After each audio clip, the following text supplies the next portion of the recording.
I don't wake up to silence, I wake up to orchestration. Someone has already placed coal in the fireplace, struck the match, warmed the sheets, and opened the drapes just enough for light, but not enough for the street to intrude. The air is thick with perfumes designed to hide the truth. Polished wood hiding mold, roses masking decay, and coal smoke curling through the room like a reminder that luxury always leaves a stain, just never on the hands of the wealthy. Below me, Victorian London groans awake. Carriage wheels rattle over filth. Vendors shout through smog. Men cough themselves into early graves.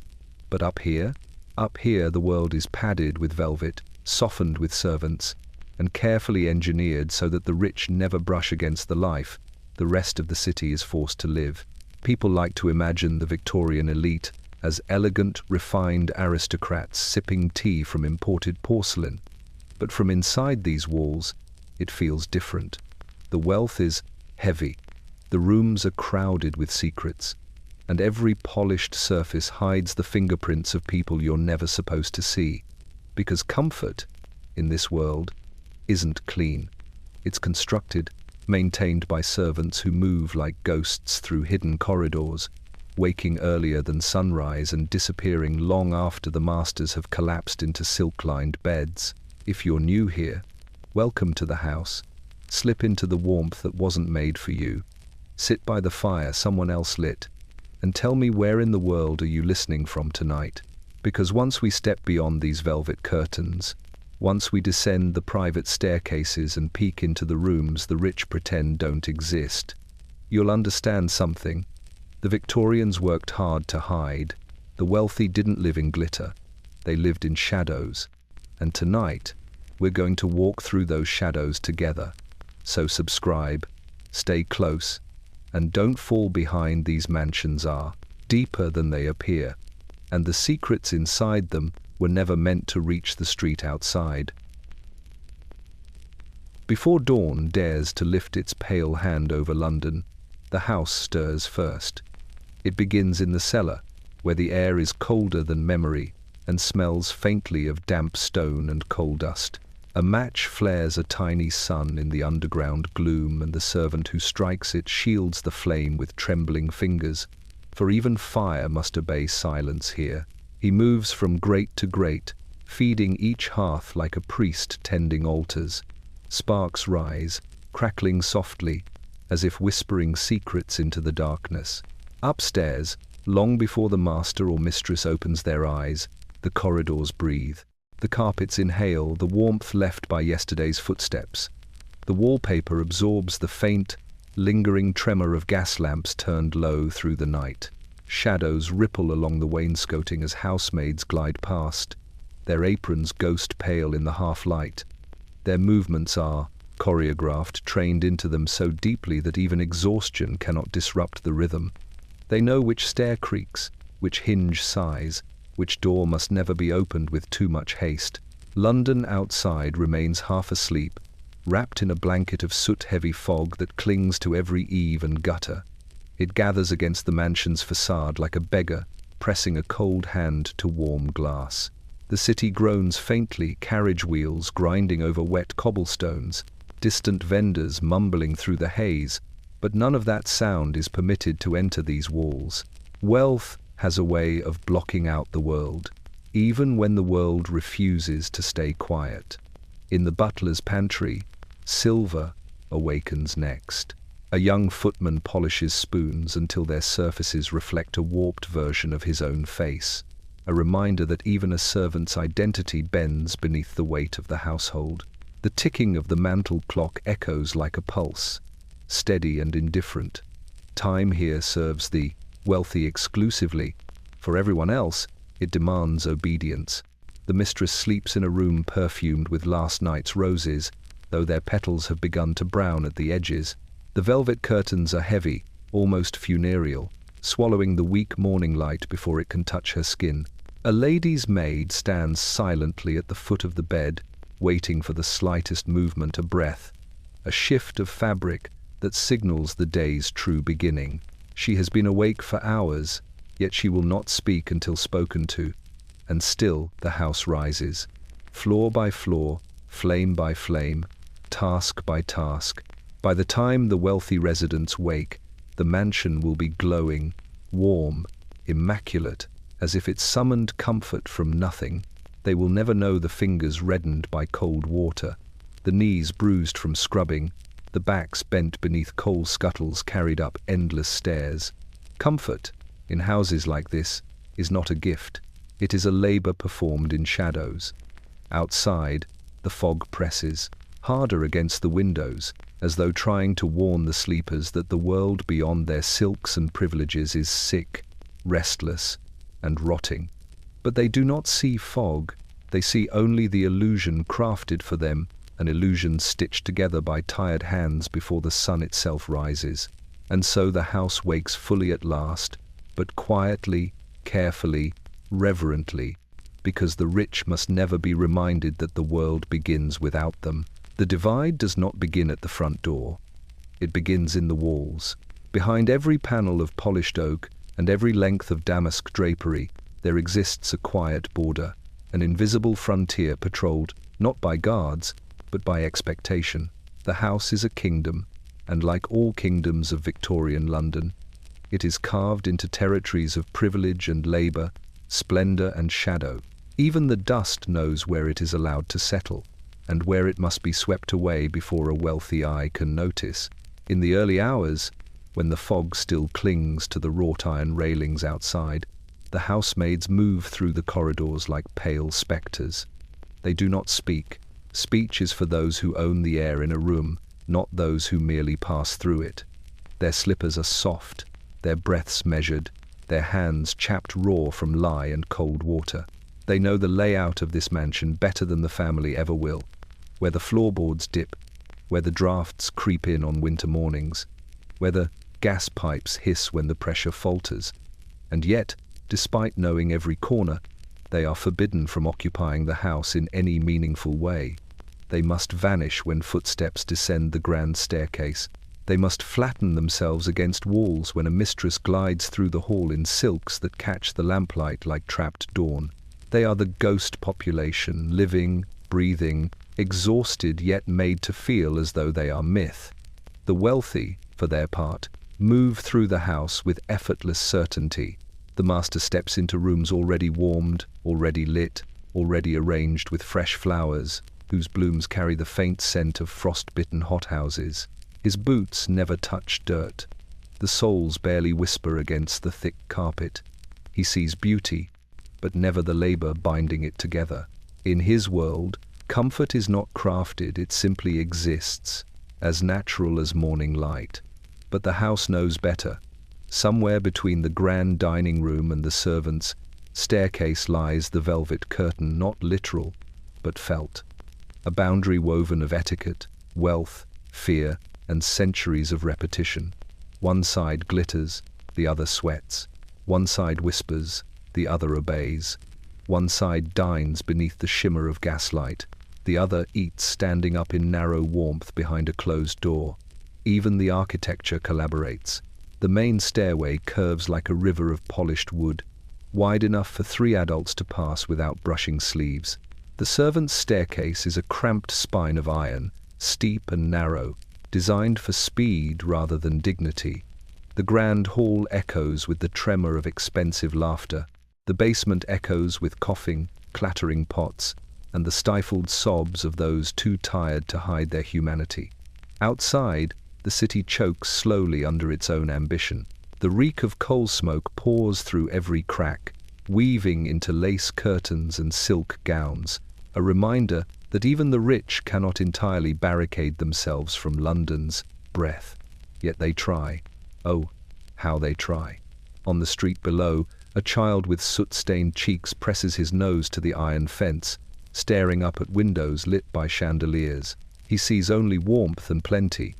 He does not see the maid polishing the last fingerprint from the glass. He does not see the cook's swollen feet or the butler's clenched jaw or the scullery girl trembling under the weight of a tray too heavy for her thin arms. All he sees is the illusion, the same illusion the wealthy believe, because it is easier than recognizing the machinery beneath their comfort. And so the velvet curtain remains, not fabric, but fate, Not drapery, but distance. In this house, like every grand home in Victorian London, two worlds coexist a mere wall apart, yet might as well be continents divided by oceans of silence.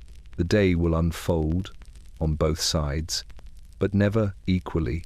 The morning's first hunger begins far below the dining room, where sunlight never reaches, and time smells of boiling water, scorched pans, and the faint metallic tang of steam. The kitchen lives in permanent twilight, its gas lamps flickering against damp stone, its ceiling trembling with every footstep from the world above. Down here, breakfast is not a gentle ritual. It is a battle fought daily, waged with knives, kettles, and the relentless ticking of the house's invisible clock. The cook commands her domain with the authority of a monarch and the exhaustion of a martyr. She has been awake since before the coal scuttle was filled and before the scullery girl's numb fingers plunged into freezing water. Heavy pots clatter, copper pans hiss, and ovens roar with the heat of small furnaces. Every surface sweats. Every corner holds a shadow shaped by urgency. This is where the day begins. Not in the silk-draped bedrooms, not on the polished floors warmed by hidden pipes, but here, in the thick churn of steam that coats stone walls and frays the edges of aprons. The scullery girl moves like a creature carved from trembling breath and sore knuckles. She scrubs potatoes until her hands sting. She wipes plates that will never know her touch once carried upstairs. She hums a tune she barely remembers learning, though her voice is swallowed instantly by the kitchen's noise. Above her, the cook shouts orders not out of cruelty, but out of necessity, for timing is a tyrant in this house. Meanwhile, the butler appears at the doorway, tall and silent, his presence slicing through the heat. His gloves are spotless. His eyes linger on the silver he will polish next forks and knives, reflecting distorted shapes of the people who serve them. The silver must shine brighter than the gas lamps. It must dazzle enough to distract from the hands that prepared the meal. Breakfast upstairs tells a different story. In the dining room, light filters through lace, curtains, diluted by London fog, yet still soft enough to flatter porcelain skin and fine bone china. The table is set with an artistry that borders on ritual. Warm rolls wrapped in crisp linen, eggs arranged in delicate dishes, and tea steaming gently in a pot engraved with a family crest no servant is allowed to comment on. The master lifts his cup without realizing the journey it took to reach him. Somewhere in that cup is the breath of the maid who polished it, the strain of the footman who carried the tray, the aching wrist of the grocer's assistant who hauled sacks of leaves through pre-dawn streets. But he tastes only bergamot and privilege. The mistress sits across from him, draped in morning softness, silk robe, loose curls, a faint sheen of wealth that glows even in the dim light. She speaks of last night's opera, of dresses she admired, of letters she intends to send. Her voice drifts through the room like perfume, sweet but detached from the world laboring beneath her feet, and the servants remain invisible. Only the butler enters, gliding forward to pour tea, to lift lids from silver dishes, to refill cups before they empty. His face is calm, but his posture tells another story, shoulders stiff from carrying trays, steps precise from years of trained obedience. He hears everything but responds to nothing. Below, the kitchen already prepares the next course, unaware of praise, immune to gratitude, bound to the rhythm of tasks that begin again before the last dish leaves the table. The house consumes labor the way a beast consumes breath, endlessly, silently, without recognition. Upstairs, breakfast is a quiet luxury. Downstairs, it is survival disguised as service. And between them lies the one truth neither side will ever speak. The rich begin their day in peace only because others begin theirs in pain. The ceremony of dressing begins long before the mistress opens her eyes. In the dim hush of the dressing room, where perfume lingers like trapped sunlight and silk shivers on its hangers, the lady's maid stands waiting. Her hands, small, reddened, disciplined, hover above fabrics worth more than her yearly wage. She has already warmed the corset, laid out the chemise, unwrapped the stockings from paper thin as moth wings. The garments rest on the faint scent of lavender sachets, each one stitched by someone who will never wear such softness. The mistress wakes slowly, with the languid grace of one accustomed to comfort. She does not wonder how the fire came to life at the foot of her bed, or why the air no longer tastes of night. She does not hear the footsteps that scurried through the corridor just moments before, scattering shadows so she could rise into a world already prepared for her. She stretches, a soft sigh escaping into the half-light, a sound the maid is trained to listen for, a cue that her day has formally begun. The ritual proceeds with an almost sacred precision. The corset is first, always first, its whalebone ribs gleaming faintly in the morning glow. The maid approaches without a word, hands steady despite her throbbing knuckles. She wraps the corset around her mistress's waist, drawing the laces tight with a strength that burns through her shoulders.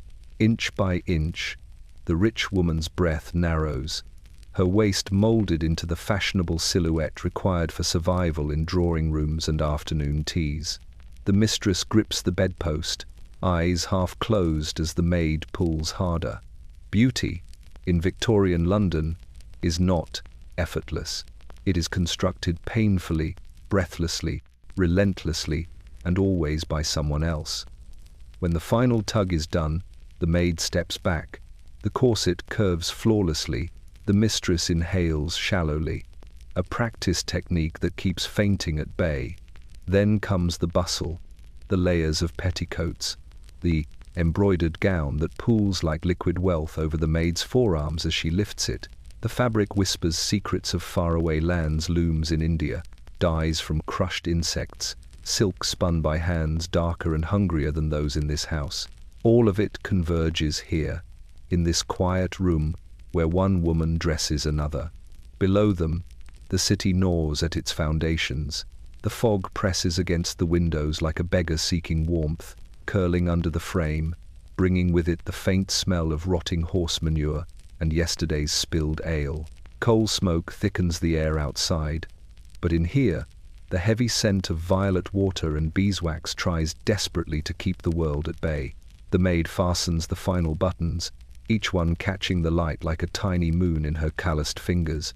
She smooths the sleeves, adjusts the folds, ensures every inch lies exactly as it must. The mistress examines herself in the mirror, not looking at the maid behind her, only at her reflection, perfect and composed, as though she has sprung into being without effort. She murmurs a request, a comb through the curls, a ribbon tied more neatly, earrings chosen to match the day's expected company. The maid obeys with practiced silence. When at last the ritual ends, the mistress sweeps out of the room in a rustle of silk and perfumes, leaving behind only the faintest echo of her presence. The maid remains a moment longer. Her hands shake from the exertion of the corset laces. Her back aches. A bead of sweat slides down her temple, the only warmth she is allowed to feel in this house. She wipes it away before following. Two women inhabited the same room, breathing the same air, yet they live as if in different centuries, divided by fabrics, fortune, and an unspoken truth. The elegance admired above is carved from the exhaustion below. Before the city fully wakes, coal has already claimed the morning. It begins in the cellar, where the air is thick with dust that never fully settles. Black grit coats the stone walls like a permanent bruise, gathering in creases of fabric, along the edges of crates, and in the lungs of the boy whose job it is to haul the first scuttle of the day.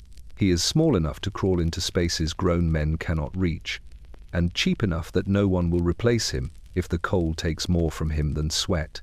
He coughs a wet, rattling sound, but the noise is swallowed by the clatter of the shovel. The house above must not hear the cost of its comfort. The scuttle fills. The handle bites into his palms. He staggers under its weight as he climbs the narrow service stairs, each step a dark ascent toward a world painted in rose and gold. The soot trails behind him like a shadow that refuses to be shaken off. Upstairs, the wealthy know coal only as warmth, a fire glowing in the grate, a faint crackle beneath morning conversation, a cozy hush against the cold breath of London winter. They do not see the black fingerprints on the cellar walls, or the soot trapped under the boy's nails. They do not feel the fine dust that settles in his lungs like sediment at the bottom of a polluted river. But the house knows. Every fireplace in the mansion is a hungry mouth, and each one must be fed. In the drawing room, the hearth devours coal to heat porcelain hands and velvet skirts. In the library, flames lick at shadows cast by leather-bound books. Even the bedrooms draped in lace and warmed by heavy quilts demand their portion. And always, the boy arrives in silence, placing coal into each grate with the care of someone tending a shrine that offers no prayers in return. Outside, London's fog is not fog at all. It is coal smoke, millions of chimneys exhaling black breath into the sky, staining the air until even daylight becomes tarnished.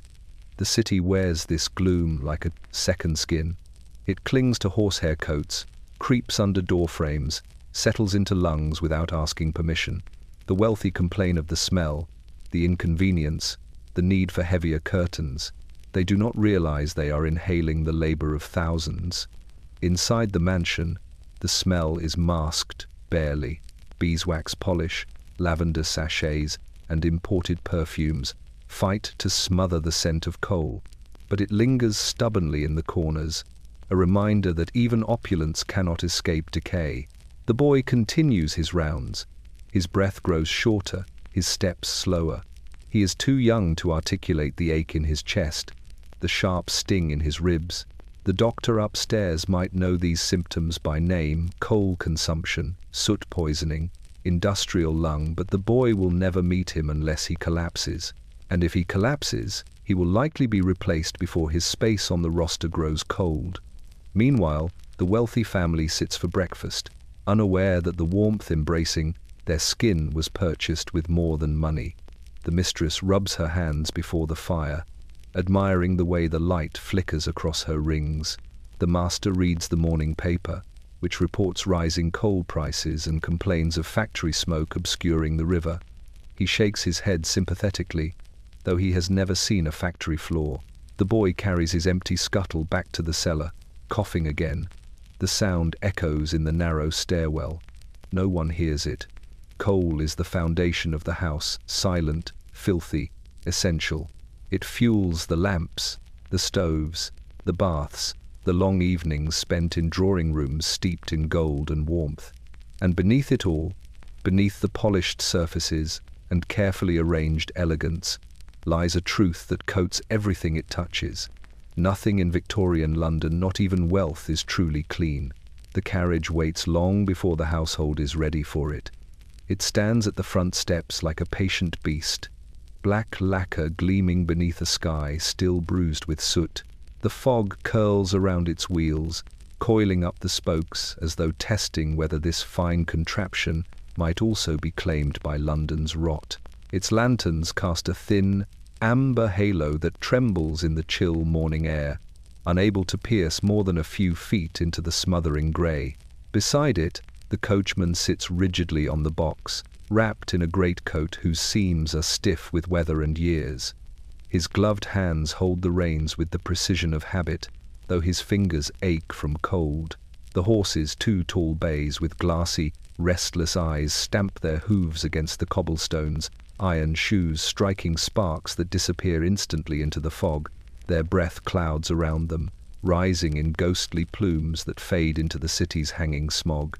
Inside the house, the mistress lingers before the breath mirror, adjusting the fall of her shawl. She does not think of the coachman's cold bones or the horse's long wait. She does not hear the muffled cough he tries to hide behind a leather glove. She sees only her reflection, pale, elegant, ready for the day's engagements. When she finally sweeps downstairs, her skirt rustling like wind through silk banners, she moves with the grace of one who expects the world to bend to her. And indeed, the world bends. The butler opens the front door with a ceremonial flourish that invites neither gratitude nor acknowledgement. The cold rushes in, nipping at the mistress's cheeks, but the carriage lanterns glow reassuringly, a small promise of comfort. The footman descends the steps in 2 swift strides, his boots polished to a mirror sheen, and offers his hand. She barely touches it, yet places upon him the full weight of her descent. For a brief moment, As she settles into the carriage, the world outside intrudes. A ragged child across the street watches with hollow curiosity, bare feet planted on icy stone. His hair is matted with soot. His arms are wrapped around himself for warmth.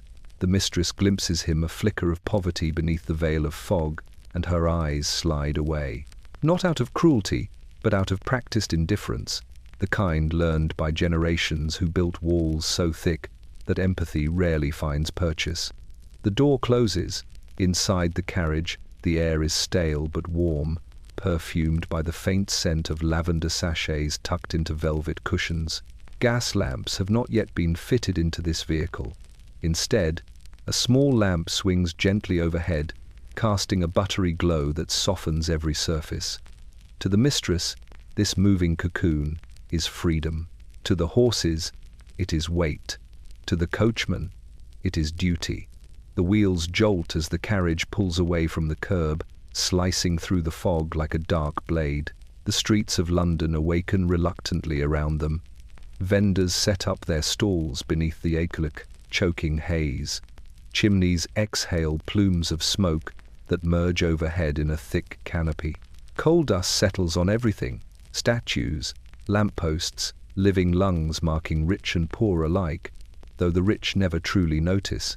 The coachman guides the horses through the maze of streets with steady expertise.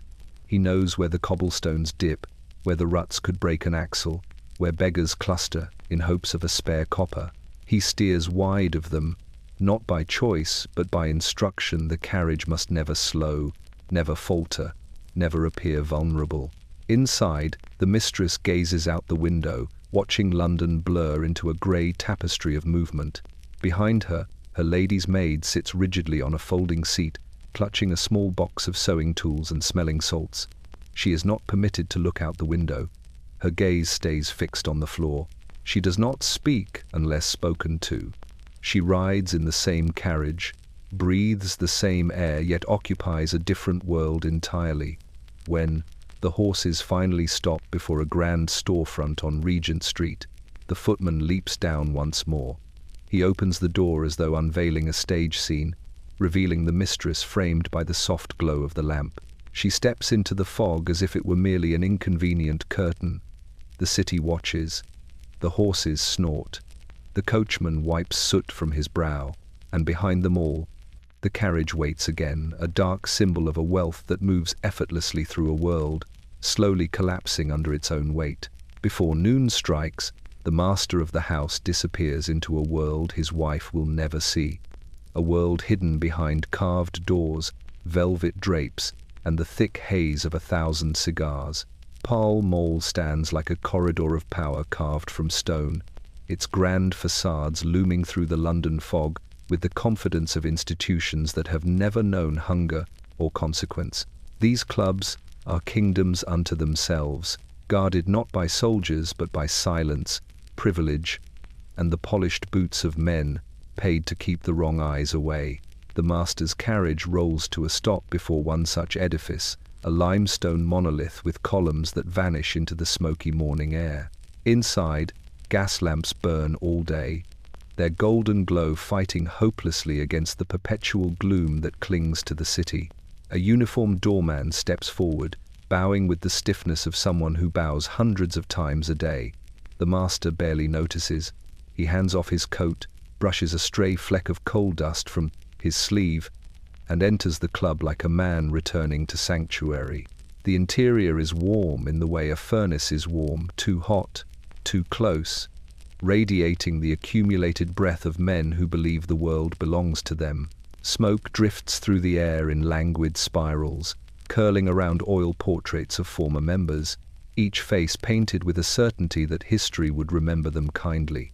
The floorboards beneath the master's feet are darkened by decades of polished boots and spilled brandy, each stain absorbed into the wood like a whispered confession.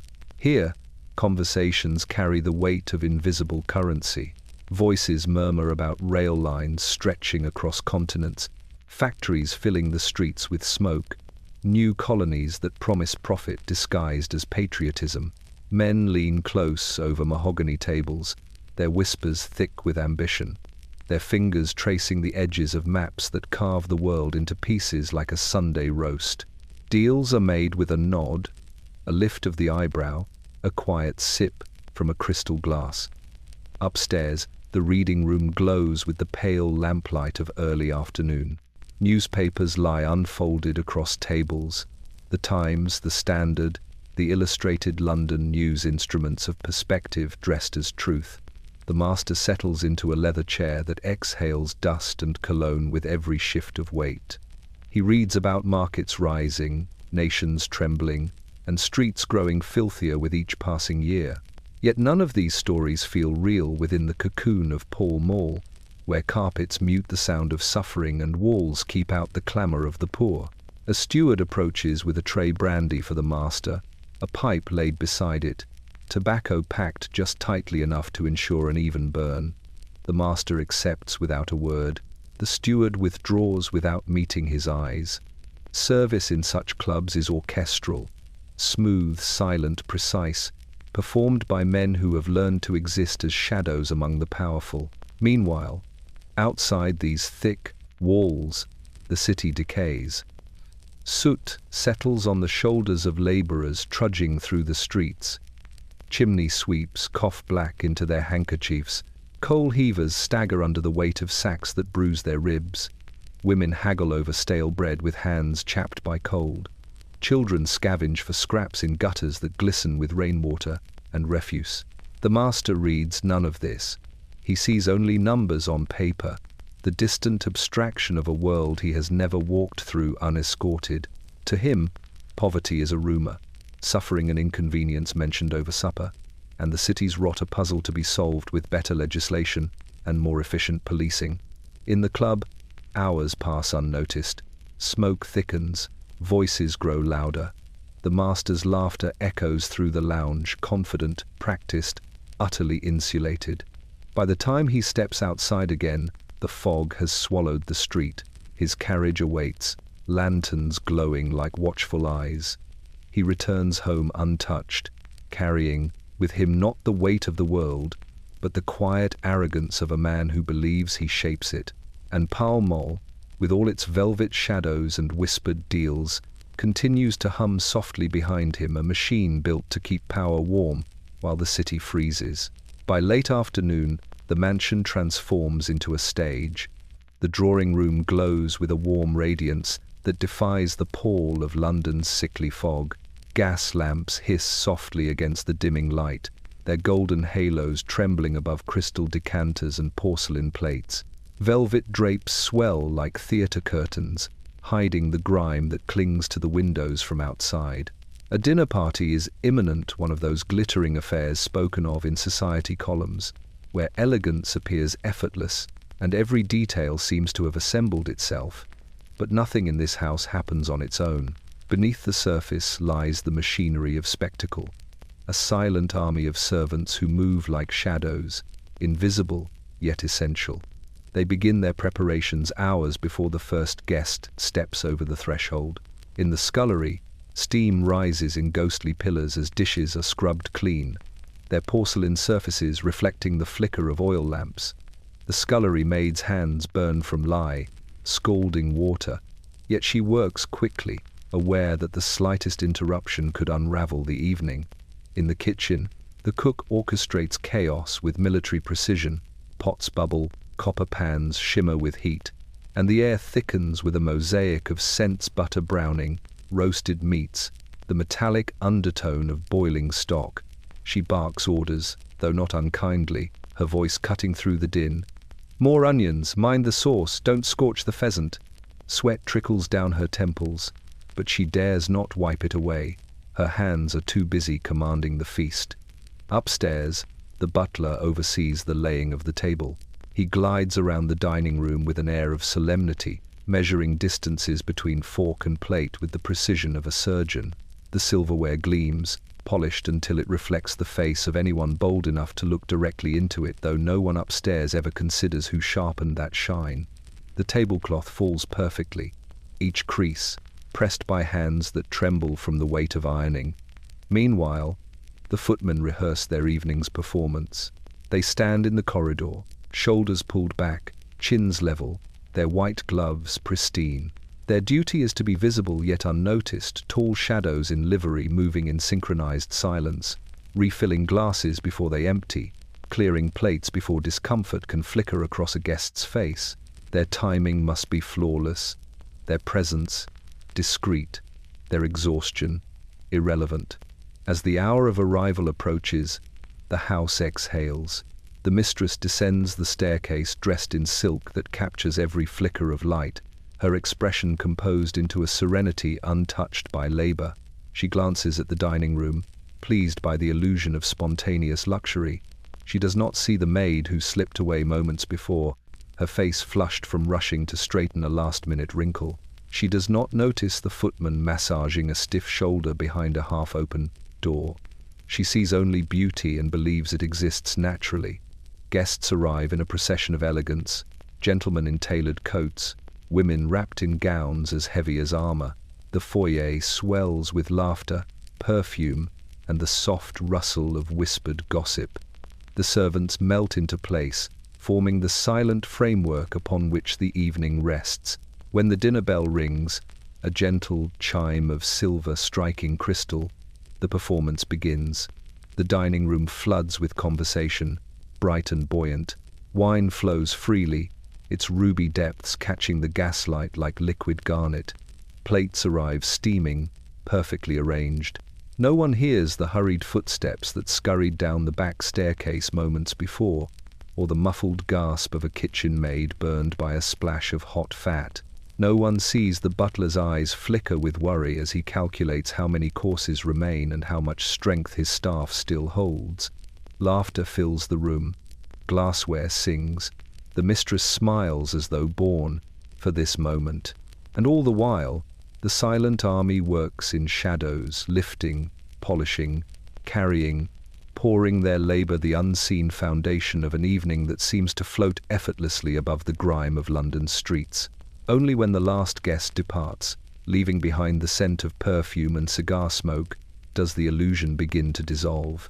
Footmen stretch aching backs, maids sink onto the nearest stool, the scullery girl re-enters her battlefield of dishes. The house exhales again, this time in exhaustion, not anticipation, and dawn will demand the performance all over again. By mid-afternoon, when the fog turns the city into a blurred watercolor of soot and chimney smoke, the house prepares for the gentlest ritual of the wealthy, a ceremony that appears delicate, refined, and effortless. Afternoon tea, to the rich of Victorian London, is not merely refreshment. It is performance. It is status poured into porcelain. It is sugar-coated control. In the drawing room, the light dims in a soft golden haze filtered through lace curtains, yellowed slightly at the edges by years of coal smoke pressing against them from outside. The fireplace murmurs steadily, its flames restless but contained. The mistress sits near it on a chaise upholstered in pastel brocade, her posture perfect, her gloved hands folded neatly in her lap. The silk of her gown spills around her like liquid color, untouched by dust or toil. She waits not for the tea itself, but for the moment she can be seen sipping it, because afternoon tea, in this world, is a social mirror. Every movement is meant to reflect grace, sophistication, and the illusion that life is lived above hardship. Downstairs, however, the scene is far less serene. The kitchen erupts into controlled frenzy as the cook prepares the offerings. The scones must be warm, split easily under silver knives. The sandwiches must be thin enough to suggest delicacy but substantial enough to avoid insult. The cakes, small, ornate, deceptively light, must arrive arranged as if painted into existence. The scullery girl, elbow-deep in soapy water, watches crumbs float like tiny ghosts on the surface of her basin. She knows these crumbs come from pastries that cost more than her weekly wage. She tries not to think about how sweet they must taste.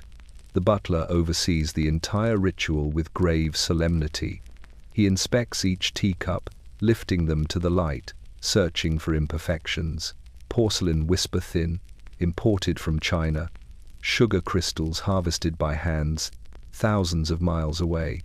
Tea leaves, plucked by workers who will never know the luxury their labor fuels, the wealth of an empire condensed into a single tray. At last, everything is ready. The butler ascends the stairs with the tea trolley, its copper wheels glinting softly in the gaslight. Behind him, a footman carries an extra tray of pastries balanced so precisely a breath could topple it. They enter the drawing room soundlessly, as if the floor itself cushions their steps in reverence to the ritual. The mistress brightens with polite anticipation. Her friends, two ladies wrapped in pastel silks and powdered composure, lean in gracefully, their voices dissolving into soft murmurs. Their conversations drift like perfumed vapors. How dreadful the smoke was on Hyde Park this morning. I hear the new opera singer is simply divine. My husband says the factories are booming. We're fortunate. Truly fortunate. Fortunate. The word hangs in the air like steam, delicate yet suffocating. The butler pours the tea with the steadiness of a man trained to keep his hands from trembling. The amber liquid swirls like molten honey. Sugar cubes clink into porcelain cups, dissolving slowly, beautifully sweetening lives already saturated with comfort. The ladies sip. They compliment each other's gowns, their hats, the mild sweetness of the scones. They speak of charity events and seasonal balls, of gaslit theatres and fashionable illnesses. One lady sighs dramatically about nerves fluttering, delicate, weary nerves. If only she knew the girl downstairs who hasn't eaten all day due to the rush of preparations. Outside, the world festers. Children with soot-blackened faces rummage through alley refuse for scraps. Chimney sweeps cough blood into their rags. Labourers swallow cold air thick with chemical fumes. Women huddle near workhouse walls praying to survive winter nights. London's hunger gnaws at its own foundations. But in this drawing room, sugar dissolves gently. The mistress laughs softly at some light remark. Her friends follow suit, gloved fingers resting lightly on the rims of teacups, hands untouched by labour, trembling only with boredom or slight chills. The tea ceremony continues until the shadows stretch long and thin across the carpet. When the last bite is taken and the final sip swallowed, the butler gathers the porcelain with the care of a man tending relics. The ladies rise, smoothing their skirts, their movements as polished as the silverware. The ritual ends as quietly as it began, but for those who prepared it, the servants whose fingers burned, whose backs ached, whose meals were skipped, the day is only halfway done. More tasks await, more illusions to maintain, and upstairs, the mistress glances at the empty teacup, never once imagining the labor it took to fill it. Afternoon tea, for the wealthy, is a gentle pleasure. For everyone beneath them, it is a reminder. The sweetness of the rich is always steeped in someone else's hunger. The drawing room, in any wealthy Victorian home, is not a room at all. It is a proclamation, a declaration of taste, breeding, lineage, and the subtle art of rising above the city's growing shadows. Every inch of it is arranged to whisper, "Here lives someone untouched by London's decay." But the truth, like the fog pressing against the window panes, always finds its way inside. The room waits in the stillness of late afternoon, glowing softly as the gas lamps hum to life. The wallpaper, rich damask printed in deep burgundy and gold, swallows the light, reflecting it back as a warm, buttery glow. It creates the illusion of perpetual sunset, even as real daylight falters outside, struggling against soot-heavy air. Thick carpets spread across the floor like muted tapestries, their floral patterns woven to hide stains that would shock the lady of the house if she ever noticed them. But she does not. To her, the drawing room is perfection incarnate, a sanctuary for polite society, free from the cold breath of the streets. Here, conversations drift like perfume, and dust motes sparkle as though sprinkled intentionally. Everything, down to the placement of each cushion, is orchestrated to signal refinement. Yet beneath the surface lies an entire ecosystem of labor. Before the mistress ever steps through the doorway, the servants have spent hours conquering the debris left behind by the world outside. Coal soot creeps into cracks and settles on every horizontal surface. The maid must wipe each table twice, once to remove the grime, once to remove the trace of its removal. A footman polishes the brass sconces until they shine like captured dawn. The housemaid drags the carpet sweeper across the floor in long, trembling strokes, praying her arms do not give out. She has done this every day for years. She will do it every day to come. No one upstairs wonders why her hands are always rough. In one corner of the room stands a piano, its lacquered surface gleaming with careful attention. The mistress often boasts of her musical evenings, though she rarely plays.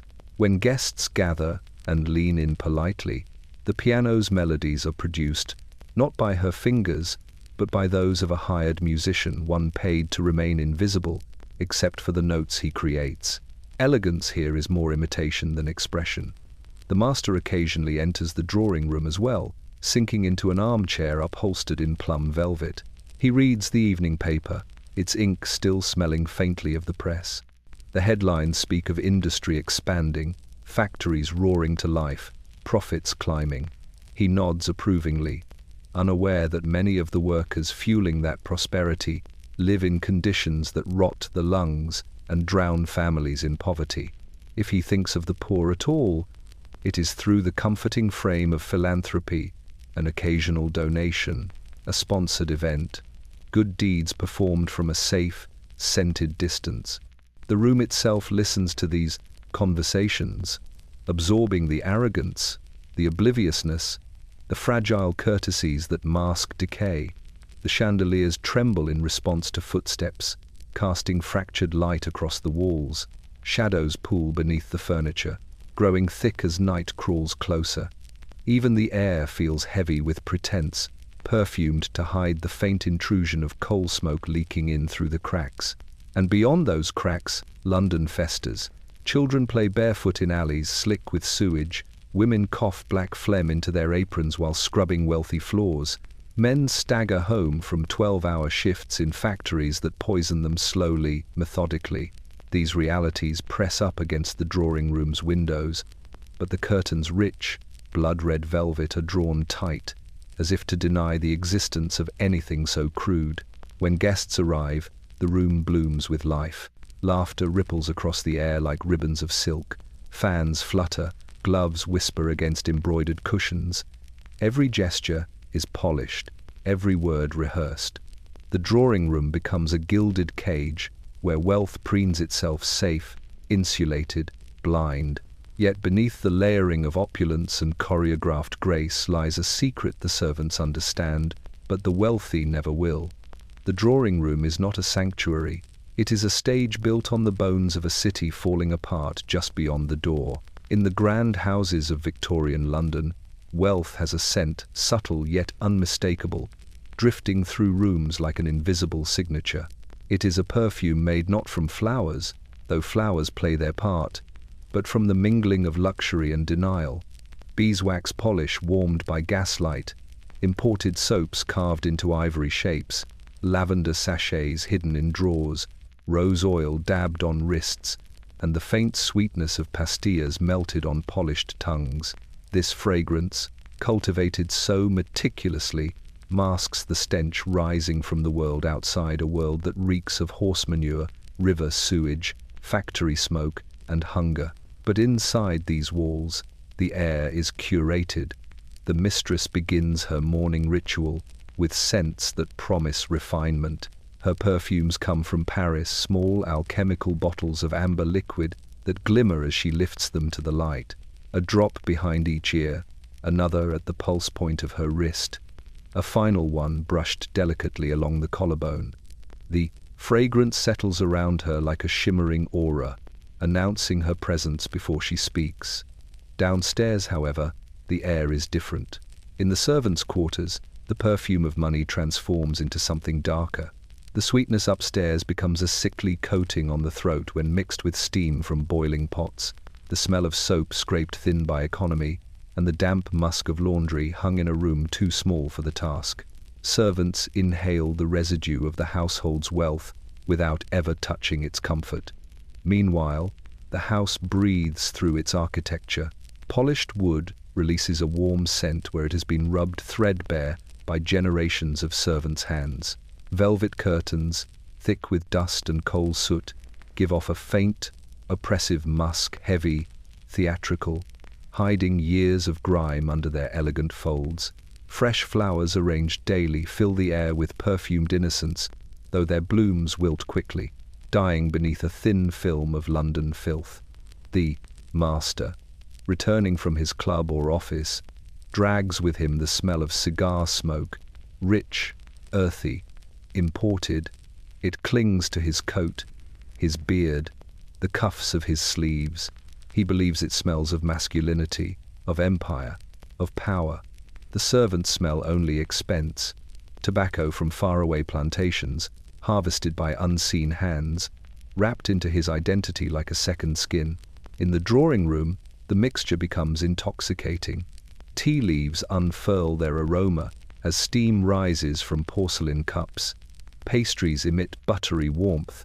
Gas lamps hum, warming the air with their faint metallic tang. Guests breathe in deeply, exhaling soft sighs of contentment. But beneath it, all beneath the roses, the polished furniture, the scented oils, lies the underlying truth. Money stinks. It carries the smell of factories belching out smoke as children labor inside. It carries the scent of ships hauling raw goods from colonized lands. It carries the odor of coal miners emerging from underground, like ghosts of scent, soot and sweat. This scent threads itself into the fibers of the wealthy's carpets, unnoticed but omnipresent, a reminder that their comfort is born from the toil of others. And London itself tries to intrude. Outside, the river smells of decay, thick as syrup. Streets stink of refuse thrown from windows, mixing with the acrid breath of a city overcrowded and undercleaned. Fog traps all these odors, rolling them through alleys and over rooftops until they seep toward the homes of the rich. But the wealthy fortify themselves with fragrance. The lady of the house insists on fresh flowers every morning, lilies, violets, hothouse roses coaxed to bloom out of season. They arrive boxed, wrapped in paper, damp with dew from greenhouses far from the city's filth. She never questions the boys who walk miles through the early fog to deliver them. When she entertains guests, she lights scented candles infused with sandalwood and bergamot. Their glow softens the room, masking the faint smell of coal that sneaks in through the cracks. She burns incense on special evenings, filling the air with exotic aromas that hint at distant lands. Her wealth exploits but never visits. Her world smells beautifully, intentionally false. But as she walks from room to room, enveloped in her curated atmosphere of privilege, she passes the maid dusting behind her, who inhales the mingled perfumes and wonders what it must be like to smell only sweetness, never sweat or fear. The perfume of money is not merely fragrance, it is a shield against the truth that London rots just beyond the windows, and that every sweet scent upstairs is paid for by something unspeakable below. In the upper floors of a wealthy Victorian home, childhood unfolds not in laughter, but in lessons. Here, behind polished doors and under ceilings painted with pastoral scenes, the children of the rich live golden lives shaped by tutors, governesses, and strict routines meant to mold them into future guardians of the world their parents believe they own. Their nursery, perched high above the noise and dirt of the streets, is a pale kingdom of soft colors and delicate furnishings. Sunlight filters through lace curtains as though afraid of disturbing the quiet dignity of the room. Toys carved from ivory and rosewood sit in neat rows. Picture books with gilt edges rest on shelves untouched by dust. Every object speaks of comfort and of a childhood built more for display than spontaneity. But the children do not belong to the nursery. They belong to the schedule. At dawn, while the servants light fires below, the governess enters with precise footsteps. She is a woman whose life has been whittled into discipline, educated enough to instruct the young, but not wealthy enough to belong in the rooms where adults dine. She stands between two worlds, always too much for one, never enough for the other. She wakes the children gently, smoothing the wrinkles from their sheets, brushing their hair into careful order. Her hands are steady, though they tremble in private moments when exhaustion overwhelms her. She speaks softly, her voice a cushion between them and the harsher tones of their parents. She knows their fears, their hopes, their secrets whispered in the dark, and she knows she must never speak of them outside this room. Downstairs, the master believes education is a matter of legacy. The mistress believes it a matter of reputation. The children, however, know it only as obligation. After breakfast, taken in a separate room, far from the dining rituals of their parents, the lessons begin. Latin first, then French, arithmetic, followed by penmanship, history of the empire, geography of lands they will never see except in maps colored in British red, etiquette woven into every hour. The tutor, a solemn man whose scholarship once promised greatness, now stands before two restless minds, reciting conjugations while wondering how long he will endure this quiet exile. He observes the children's large, wondering eyes. He sees the spark of curiosity that Victorian society will soon smother beneath duties and decorum. Outside the window, London's horizon is a smear of chimneys and distant suffering. A faint cry from the street, the call of a costermonger selling bruised apples, carries upward. The children glance toward it, yearning for the world they've never touched. The governess closes the window quietly before the curiosity becomes a question. For questions are dangerous. Questions lead downward, toward the truth of the city, toward the children playing barefoot in the mud, toward the young chimney sweep, coughing soot from lungs that will never see adulthood. The children of the rich are taught to look upward toward inheritance, prestige, and the steady glow of privilege.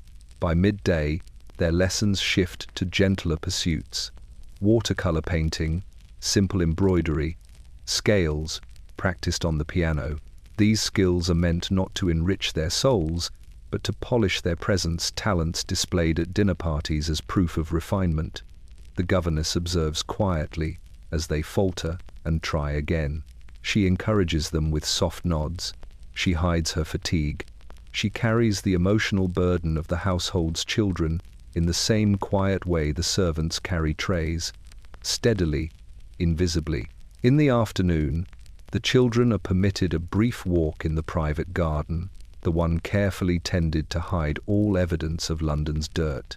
They step along gravel paths while the governess hovers behind them, ensuring their shoes don't soil, ensuring they don't see too far beyond the iron gate. For beyond that gate lies the real London.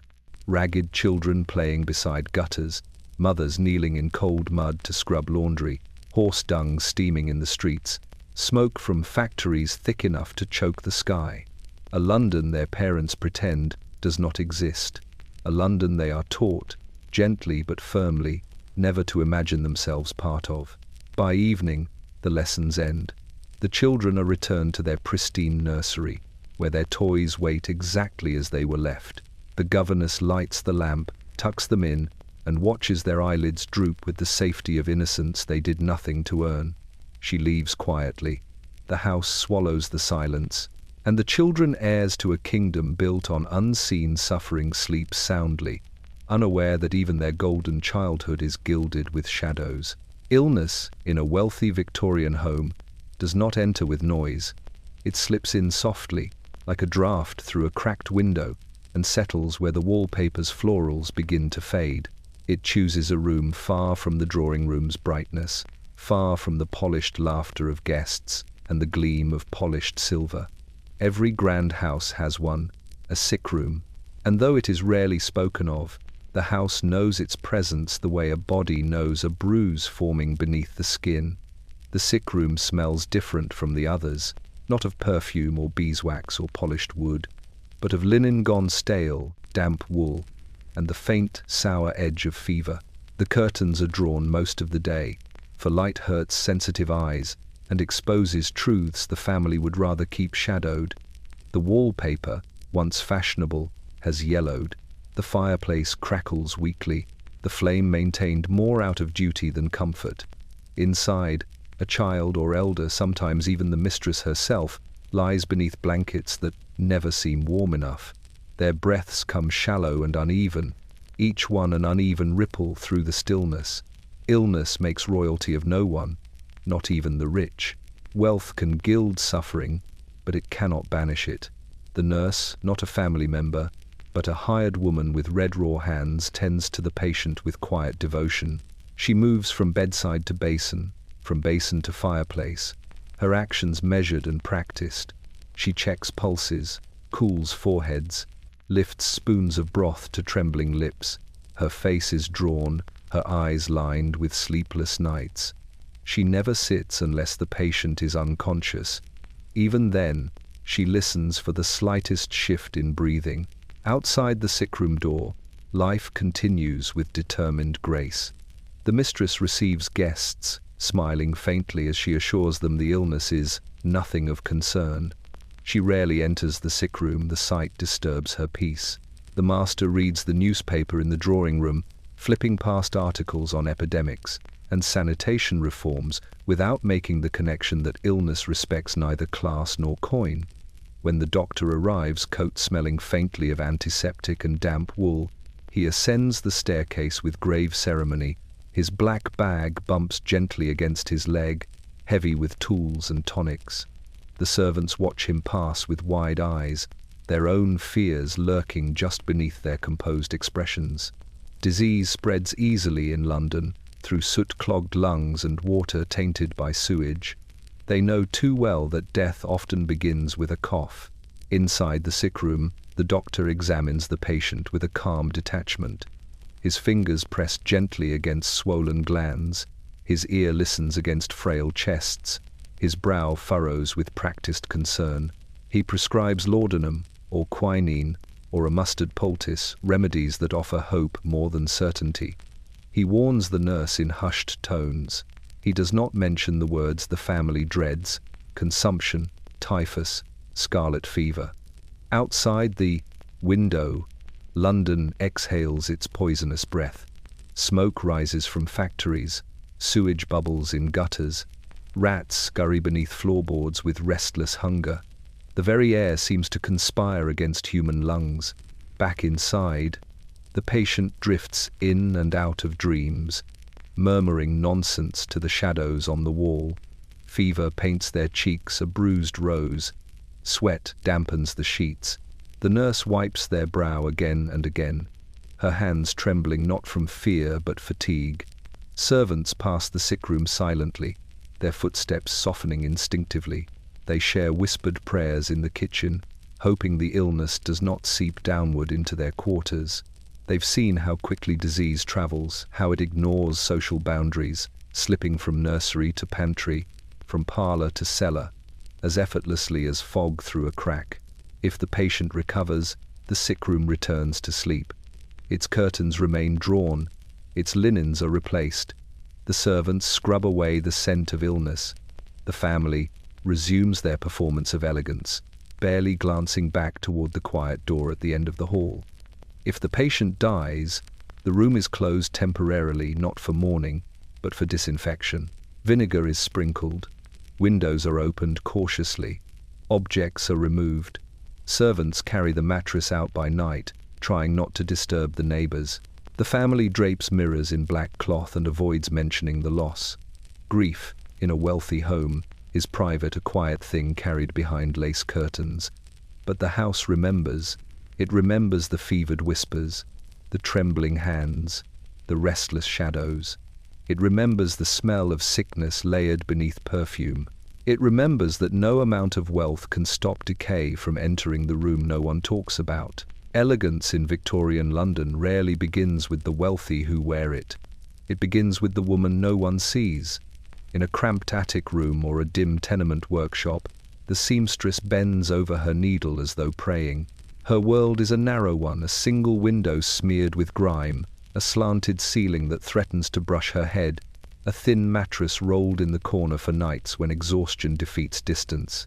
Outside, the city groans beneath its own weight. Bells toll, horses slog through mud, and factory whistles shriek above the smog. But inside, Only the rhythmic pricking of needle through cloth keeps time. Her fingers are pricked and calloused, toughened by hours spent coaxing silk, velvet, and lace into forms worthy of society's highest rooms. The work demands precision. One wrong stitch, one misplaced pleat, and an entire gown becomes a failure, a ruin she must unpick and redo before the deadline claims her breath. She works by lamplight, for daylight is too unpredictable. The fog steals it at will. The flame flickers, casting thin shadows across her face, cheekbones hollowed by long nights, eyes rimmed with strain, lips pale from skipped meals. Yet her stitches remain delicate, perfect. Beauty blooms beneath her hands, even as her own life withers. This gown is for the mistress of the house, the one who will glide through ballrooms under chandeliers, burning brighter than the seamstress has ever known. A dress of sapphire silk, stiffened with horsehair, adorned with tiny seed pearls that glimmer like moonlight trapped in thread. Each detail requires hours of careful devotion. Each flourish demands sacrifice. She sews until her shoulders ache, until her vision blurs, until the threads seem to weave themselves through muscle and bone. Meanwhile, in the wealthy home she will never enter, preparations for the next social season swirl like drifting perfume. The mistress speaks excitedly of colors, silhouettes, and fabrics. She holds up the sketches sent by the dressmaker, clean lines drawn by a fashionable designer whose name carries far more weight than the hands that bring his vision to life. She does not know the seamstress's name. She does not need to. The garment will simply arrive flawless, gleaming, ready to serve its decorative purpose. The dressmaker will accept the praise. The seamstress will accept the coins. Back in her workshop, the seamstress works through the night, while the city outside coughs and groans. A chill creeps in through cracks she cannot afford to seal. She wraps a shawl around her shoulders, but the cold clings stubbornly, reminding her of everything she lacks. If she pauses, even for a moment, fatigue settles into her bones like winter moss. Still, she sews. The world depends on her not growing tired. When the gown is finished, she lifts it gently, reverently. It glimmers in the lamplight, the silk rustling like a whispered secret. For one moment, she imagines wearing it, stepping into a grand ballroom, feeling the eyes of the room soften with admiration. For one moment, she imagines herself as someone worthy of beauty. But the fantasy fades. She folds the gown carefully into tissue paper, as though laying a sleeping creature to rest.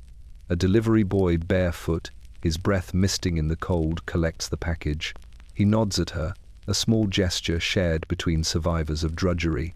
She presses a coin into his hand, though she can ill afford it, and tells him to be careful. He disappears into the fog, swallowed by the city. The gown arrives at the wealthy home hours later, pristine and perfect. The mistress gasps with delight, marveling at the craftsmanship. She turns before her mirror, admiring how the silk clings and falls, how the pearls catch the light like tiny stars scattered across the night. She never wonders about the attic room where the dress was born, or the hungry fingers that shaped it, or the breath that warmed the needle each time. The seamstress fought sleep. Why would she? The seamstress's work is meant to be invisible, her life even more so. And as the mistress twirls before her gilded mirror, feeling every inch the queen she imagines herself to be, the city continues to rot quietly below a world stitched together by hands that never get to wear the beauty they create. Long after the wealthy have retired for the evening, when the gas lamps in the upper corridors are dimmed and the house slips into a hush broken only by the creak of settling wood, the ballroom awakens. It is a cavernous space, gilded, echoing, theatrical, but by day it is nothing more than stillness coated in dust. Only at night does it stir to life, when the servants descend upon it like quiet phantoms, charged with transforming it into a palace of spectacle. The chandeliers hang high above, glittering faintly in the half-light, each crystal drop dulled by London's soot that has drifted in through chimneys and under eaves. They must be polished, each crystal wiped by hand. The footmen bring in ladders that tremble under their weight as they climb, sleeves rolled, breath held, cloths in hand. Hours pass as their fingers ache from reaching, stretching, polishing, until the crystals catch the lamplight and burst into fractured rainbows. Below them, the floor waits a sea of polished wood marred by scuffs from last season's dancing, by the ghost of footsteps long since forgotten. The housemaids kneel with wax and cloth, rubbing in slow circles until the boards glow, until the scent of beeswax mingles with the faint musk of old velvet draperies. Their arms burn, their backs throb, but the floor must gleam like still water under moonlight. If it doesn't, the mistress will notice. The cook's assistants shuffle in and out of the room, carrying trays laden with glassware. Rows upon rows of champagne flutes line the long side tables, each one wiped until no smudge remains. When the lamplight hits them, a quiet shimmer fills the air like a held breath. The glass jars of sweets, candied violets, sugar-dusted almonds, crystallized fruits are arranged meticulously, though none of the servants will taste them. Outside, London coughs its midnight warning. Factory whistles in the far distance. The groan of wagon wheels, the occasional cry of someone who has nowhere warm to sleep. Fog rolls heavier now, infused with ash, settling against the mansion's facade like a weary beggar pressing his forehead to cold stone. But inside, the ballroom pretends none of it exists. The butler surveys the room with the solemnity of a priest preparing a sacred altar. He checks the alignment of chairs, the symmetry of floral arrangements, roses imported from far-flung colonies, their petals almost unnaturally bright. He runs his hand over the long table where the evening's feast will be displayed. Even now, the tablecloth carries the faint scent of starch, ironed into perfection by a maid who burned her fingers twice to maintain its crispness. The musicians arrive last, tired men with hollow eyes, carrying their instruments in battered cases. They nod respectfully to the butler, but receive no greeting in return. They unpack in silence, tuning strings and warming their breath into brass until the first trembling notes fill the room. The music drifts upward like a ghost testing the walls, making sure they remember how to hold sound. And all the while, the mistress sleeps. She dreams of the admiration she will receive tomorrow evening, of heads turning as she descends the staircase, of whispers trailing behind her like perfume. She imagines herself gliding across the ballroom floor, silk rustling around her ankles, jewels sparkling under the chandelier's brilliance. She never knows how hard the servants work to ensure that brilliance exists. For the servants, the ballroom is a place of exhaustion. For the wealthy, it is a place of illusion. As dawn approaches, the room glows faintly, ready for its transformation. By morning, it will look untouched, pristine, untouched by weary hands, as though magic itself prepared the night's splendor. The servants retreat to the shadows, their bodies aching, their clothes streaked with wax and dust. They will sleep only briefly before returning to prepare food, arrange flowers, and carve the last traces of toil from their expressions. By tomorrow night, the rich will dance beneath chandeliers that shine brighter than the stars smothered by industrial smoke. They will praise the beauty, the elegance, the effortless perfection of the evening. And no one, not a single person swirling across that gleaming floor will think of the hands that bled to make it so. The ballroom is ready. The decay outside waits patiently. Evening descends upon the wealthy quarter of London like a velvet curtain, soft, dark, concealing. The fog, heavy with coal and cold, presses against the city's stone facades as if longing to seep inside. But inside the great houses of the rich, another kind of fog unfurls, quiet and warm, the golden breath of gaslight. When the lamps are lit, the mansion seems to breathe. A hiss, then a bloom of pale yellow. Another hiss, another fragile sphere of warmth. And soon the entire corridor glows with a trembling radiance, as if the walls themselves hold flickering souls within them. To the wealthy, gaslight is miracle technology, a triumph of industry, a promise of progress banishing the dark corners where fear once lurked. They speak of it in parlors and clubs with admiration, imagining themselves inhabitants of a modern age where even night can be mastered. But the servants know a different truth. The lighting begins long before dusk. The lamp boy scurries through the house, with a long brass taper, his steps soft but hurried. He climbs onto stools, stretches his thin limbs, and opens the little brass doors with fingers already stinging from heat. He is careful, too careful, for one mistake could scorch the wallpaper or leave a soot stain that earns reprimand or worse. Each lamp he lights sighs into life, exhaling its faintly metallic scent, a mix of heated brass, oil residue, and something sharper, a chemical tang that stings the back of the throat. Gaslight has a fragrance of its own, heavy and troubling, like the smell of a storm before it breaks. The lamp boy knows this smell intimately. He's seen the servants' quarters hazy with it when a valve sticks. He's heard the cook mutter warnings about leaks after a maid fainted by the scullery stairs. He's scrubbed soot from lamps until his nails cracked. He knows privilege is lit by danger. Upstairs, however, the mistress enters the lamplit drawing room with a delighted smile. The glow softens her features, smoothing lines, gilding her in warmth she believes she deserves. The room appears more beautiful under gaslight, the drapes deeper, the carpets richer, the gilded frames on the walls shimmering with restrained grandeur.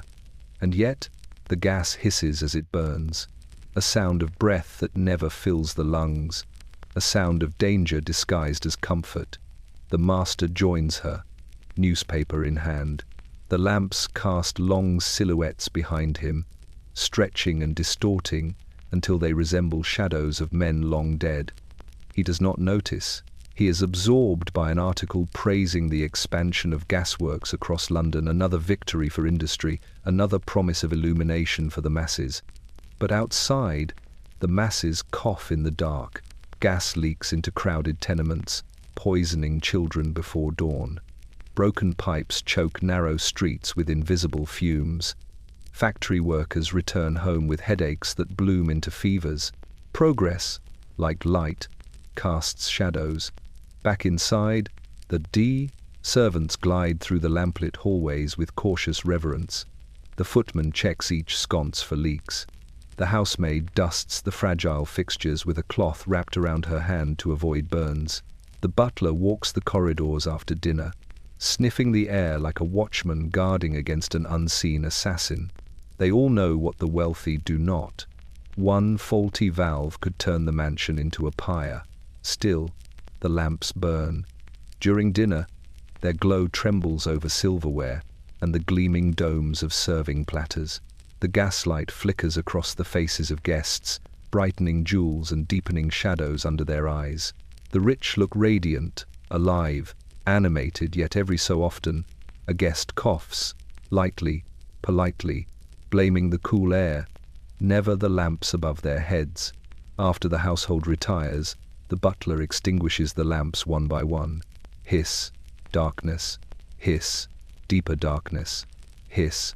The last lamp flickers, shrinking into a single ember before surrendering to night. And then the house exhales, relieved. In the darkness, the lingering smell of gas settles like a warning. It sleeps in the wallpaper. It clings to the drapes.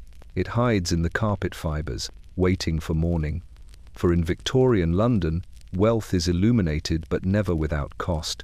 The gaslight glows warmly over privilege, while the dangers it brings seep silently downward into the rooms of those who can least afford to breathe it in. The grand stairway of a wealthy Victorian home is a spectacle, a polished cascade of mahogany and brass, wide enough for sweeping gowns and the slow theatre of social ascent. But beneath its elegance lies a secret. It is not the only staircase. It is merely the one meant to be seen. Behind narrow doors disguised as paneling, beneath arches that curve like ribs of a great beast, and tucked into corners where lamplight never quite reaches, the servants' staircases spiral downward, a hidden architecture of labor. These stairs are not wide, they are not polished, they are not meant for admiration, they are meant for speed. Each step is carved from plain wood, worn by countless hurried feet. The edges of the treads have softened under years of frantic motion, up to the bedrooms, down to the kitchen, up to the drawing room, down to the scullery. The walls are scuffed by elbows carrying heavy trays, by skirts brushing past in haste, by hands grasping for balance when exhaustion threatens to topple a servant mid-flight. The stairs themselves seem alive with memory. They groan under weight. They whisper drafts of cold air. They pulse with the frantic heartbeat of the household. At dawn, the first footsteps belong to the housemaids, moving like shadows before daylight dares seep past the curtains upstairs. They descend the staircase with baskets of firewood pressed to their chests, the sharp scent of kindling following in their wake. Their slippers make no sound. They have been trained for silence, their movements smoothed into invisibility. By mid-morning, the footmen claim the stairs, their white gloves tucked into pockets as they hurry upward with silver tea trays. Their steps are longer, heavier, but no less cautious. One slip could send China shattering down the stairwell, a mistake that echoes louder than any reprimand. The cook's assistants thunder up and down with crates of vegetables, their breaths ragged, their aprons already stained. The kitchen heat follows them, a wave of warmth and steam that briefly softens the chill haunting the upper flights. The governess, when she must descend, moves with stiff reluctance, clutching the railing in a way that reveals she does not truly belong on these steps.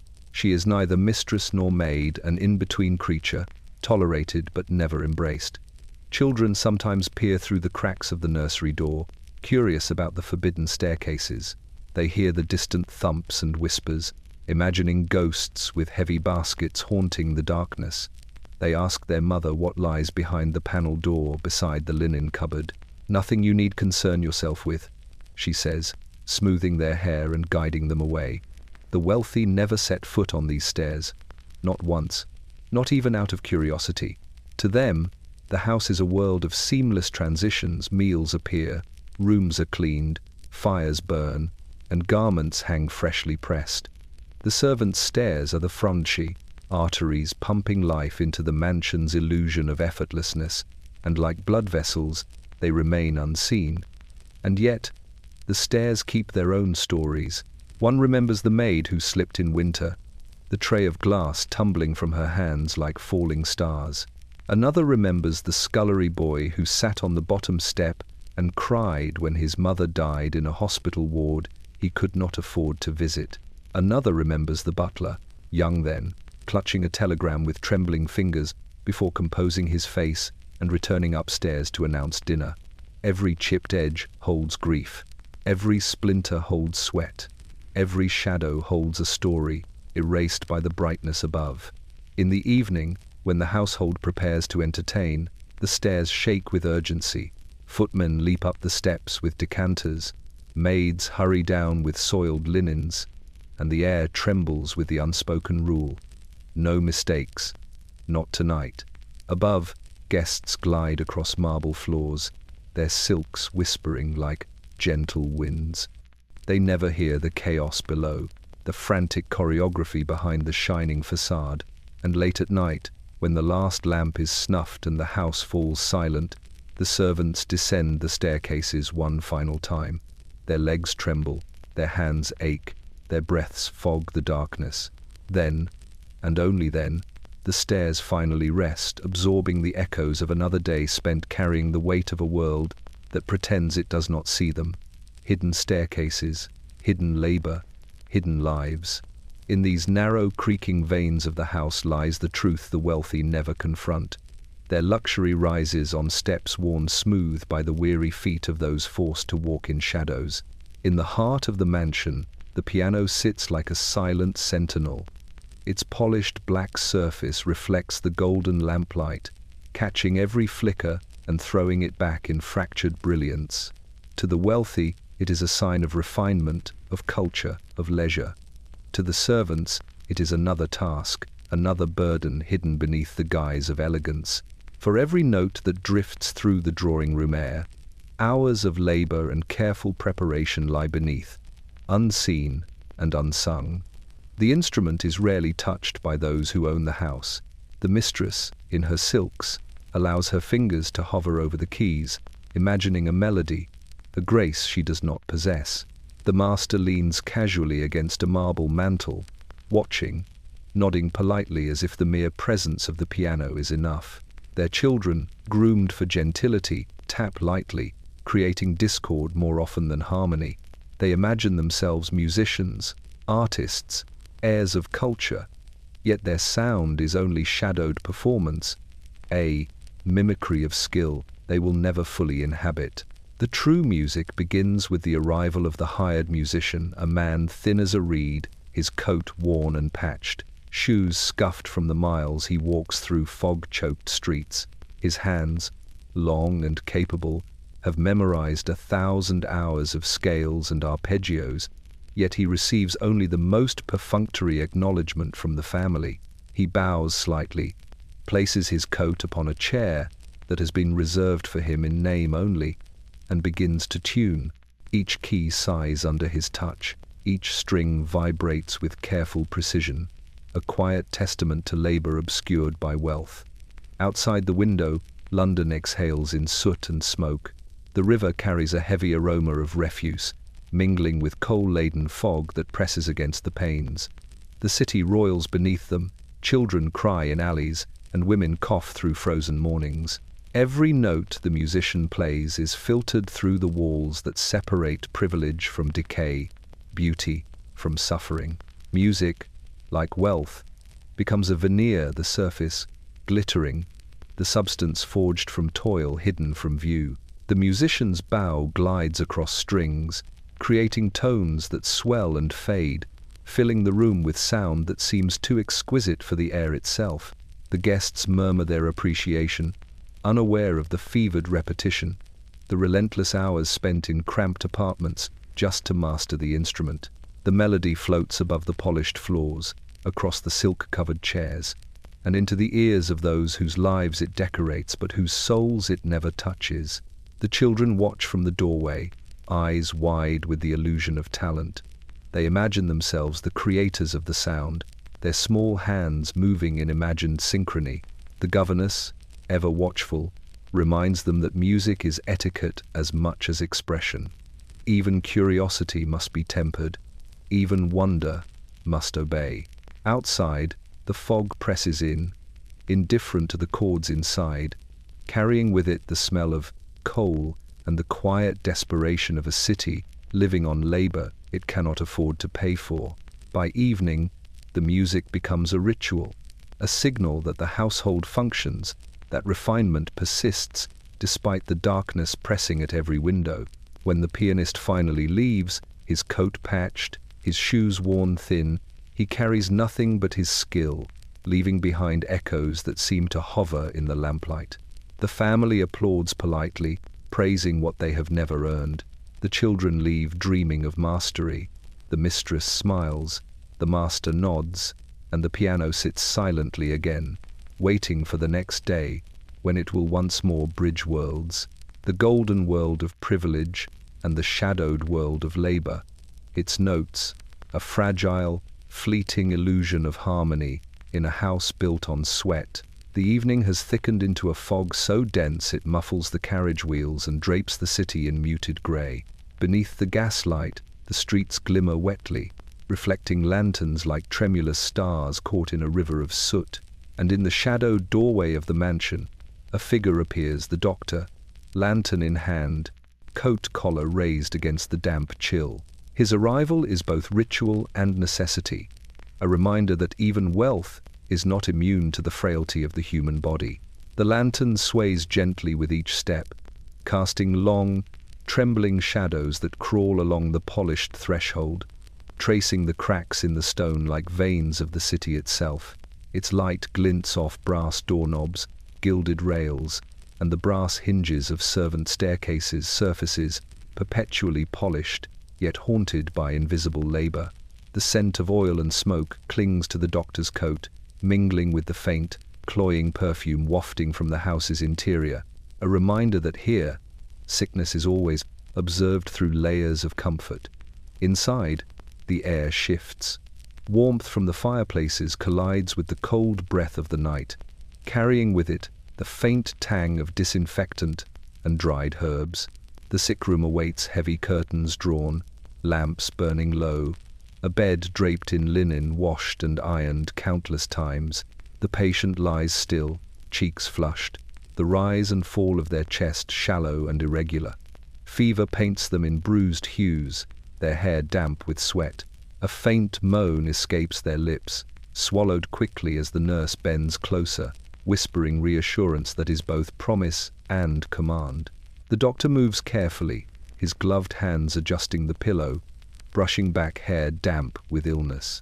He places the lantern on a small table, the flame flickering against a brass frame, and bends over the patient with the intimacy of one who has seen both wealth and vulnerability stripped bare. His eyes, trained by countless nights like this, scan the skin for the warmth of infection, the pallor of distress, the telltale glimmer of fever in the iris.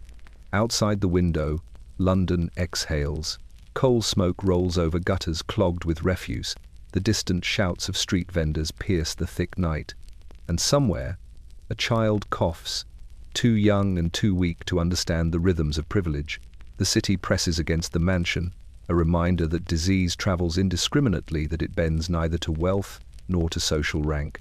In this quiet room, the doctor sees that truth as plainly as he sees the patient's pulse, the shallow curve of ribs beneath nightgown and blanket. The nurse hands him a small vial, the smell of laudanum rising faintly, sweet and bitter, all at once.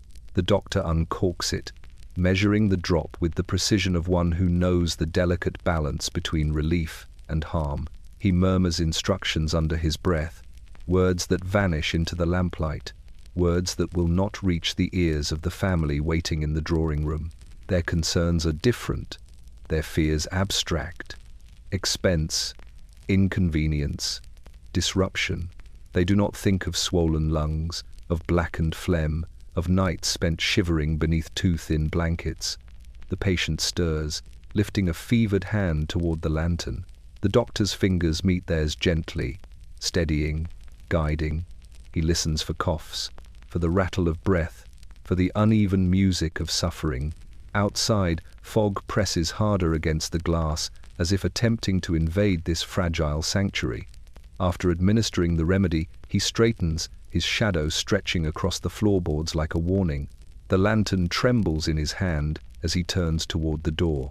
He nods once to the nurse, a gesture of acknowledgement, respect, and shared burden, and steps back into the foggy streets, leaving behind only the faint warmth of oil lamps and the scent of medicine. The house exhales. The patient rests. The family remains unaware of the delicate choreography of survival that has just unfolded, and beyond the walls, London continues to rot, each chimney a silent sentinel, each gutter a river of decay, reminding the wealthy that no amount of gold or glass can wholly guard against the fragile, human night. By the time the dinner candles are extinguished and the last carriage wheels fade into the gaslit streets, a heavy fog has claimed the city once more. London exhales its damp breath, rolling through narrow alleys, curling around chimneys, and pressing against the ornate facades of wealthy homes, as though intent on reminding the privileged of the decay that surrounds them. The fog is not merely mist, it is a living thing, a witness to poverty and disease, a thief of warmth and clarity. It follows the rich home, insinuating itself into every crack and cranny, tainting comfort with the faintest taste of the city's rot. The servants know the fog intimately. They feel it seep beneath doors, curl along the edges of carpets, cling to the hem of skirts and the cuffs of sleeves. They breathe it with every task, inhaling the damp chill that carries the scent of coal, sewage, and horse dung from the streets below. Their lungs, already crowded with the residue of labor, are further assaulted by this thin, invisible menace. Yet they continue, moving swiftly, silently, carrying trays of wine for the master, polishing silver, and straightening cushions in rooms that will be praised tomorrow as effortless perfection. For the wealthy, the fog is something to be admired from a distance, a romantic veil that softens the silhouette of the city, blurring the lines between street and river, chimney and sky. They lean from curtained windows, inhaling lightly the dampened air, imagining it carries the scent of mystery rather than the reality of suffering. Their gloves and silks shield them from touch, their boots carry them across polished floors, and they never taste the chill that has claimed the breath of the lower orders. Yet the fog cannot be fully repelled. It winds into the drawing room through minuscule cracks in the window frames, nestles beneath doors left ajar, and drifts along hallways as if seeking witnesses. It carries the faint cries of children scavenging in gutters, the coughs of chimney sweeps, the low moans of those too ill to leave their beds. Outside, the factories exhale clouds of smoke that intermingle with the fog, creating a grey suffocation that hangs over the city for hours, pressing on the rich as a ghostly reminder of the world beyond their walls. In the house, the gas lamps struggle against the encroaching damp, flames flicker, shadows stretch, and even the polished surfaces of tables and silverware seem to absorb the haze, holding it momentarily before it drifts into the corners.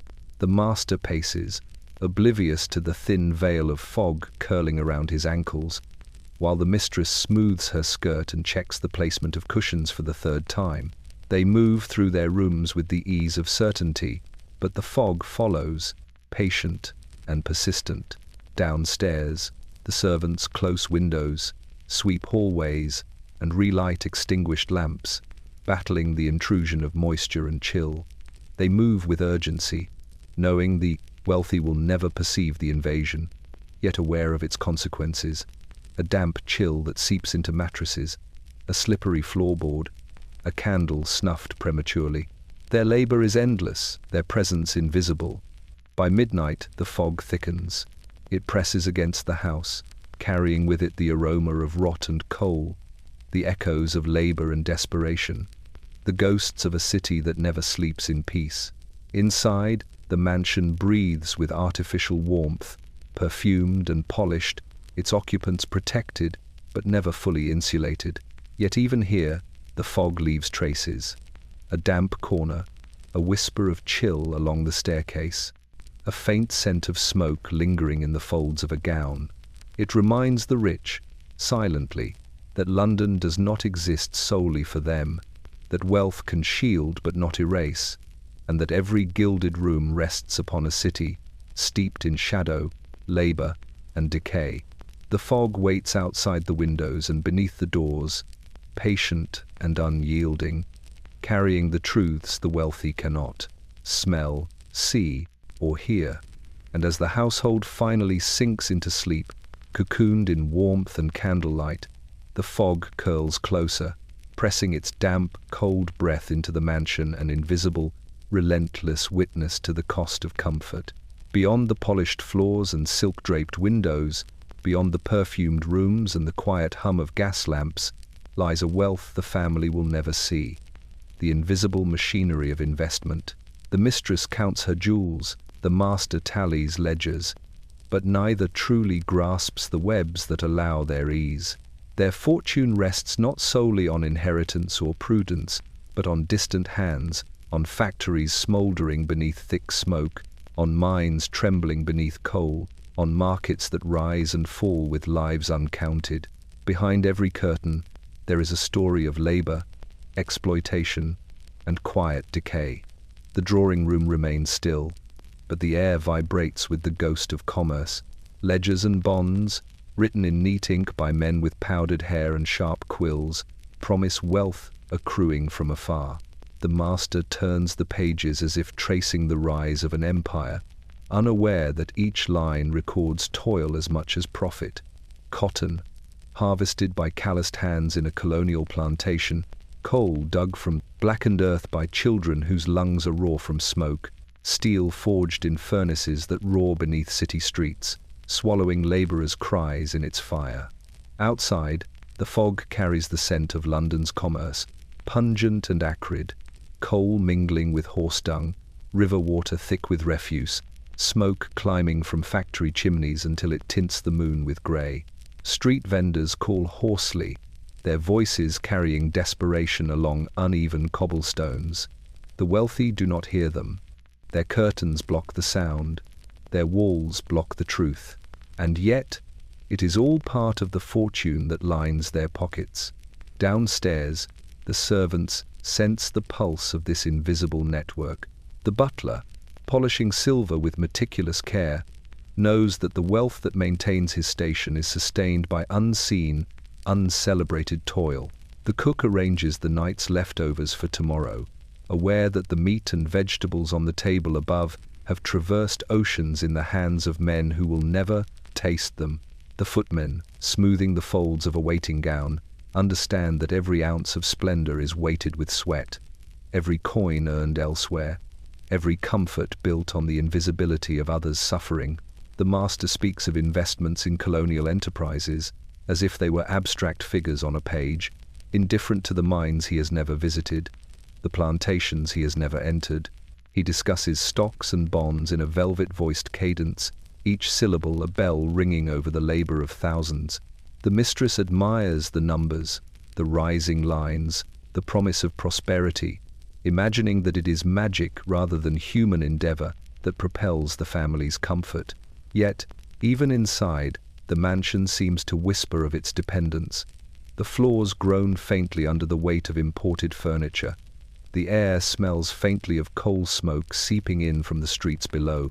The curtains, heavy and perfumed, cannot entirely shield the residents from the odor of London's labor. The windows vibrate as factory whistles echo through fog, carrying the sound of a city that builds empires with hands too small to hold the wealth it produces. And all the while, the investments grow, the ledger fills, the vault swells, the family sleeps in warmth and light, in elegance and illusion. But beyond the walls, the factories burn, the plantations sweat, the streets choke. London continues its quiet decay, a city built upon labor that can never enter the drawing room, yet sustains its splendor. Curtains hide the truth, but the house knows. Every polished surface, every perfumed room, every gleaming chandelier bears witness to the invisible toil beneath. Wealth is not merely possessed, it is extracted, orchestrated, and maintained by the labor of those who will never step beyond the shadows. And behind the gilded curtains, the master and mistress remain blissfully unaware, their fortune a delicate tower balanced upon the fragile, weary backs of a city that never sleeps in peace.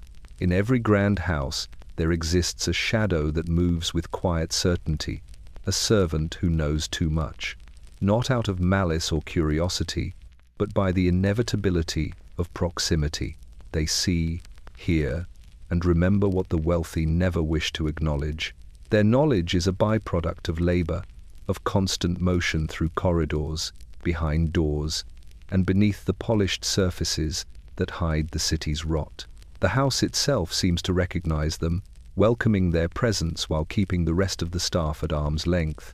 The master and mistress pass through rooms oblivious to their silent observer, unaware that each whispered conversation, each delicate misstep of etiquette, is recorded and catalogued by eyes accustomed to the invisible. The servant knows which guests tiptoe into the drawing room, expecting only compliments, which leave scuffed boots on polished parquet, which fail to notice the delicate hand arranging flowers or polishing silverware for the 100th time that day.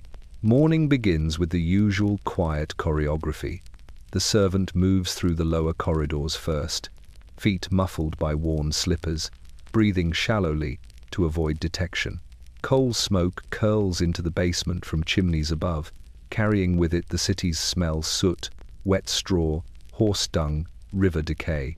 The servant inhales it, holds it within, and walks upward, carrying not only the firewood or trays but also the accumulated secrets of the household. In the kitchen, the cook mutters under her breath as she pulls a tray of roast from the oven, not knowing her words have been catalogued. Upstairs, the lady's maid fusses with the mistress's gown, smoothing silk that has been handled countless times.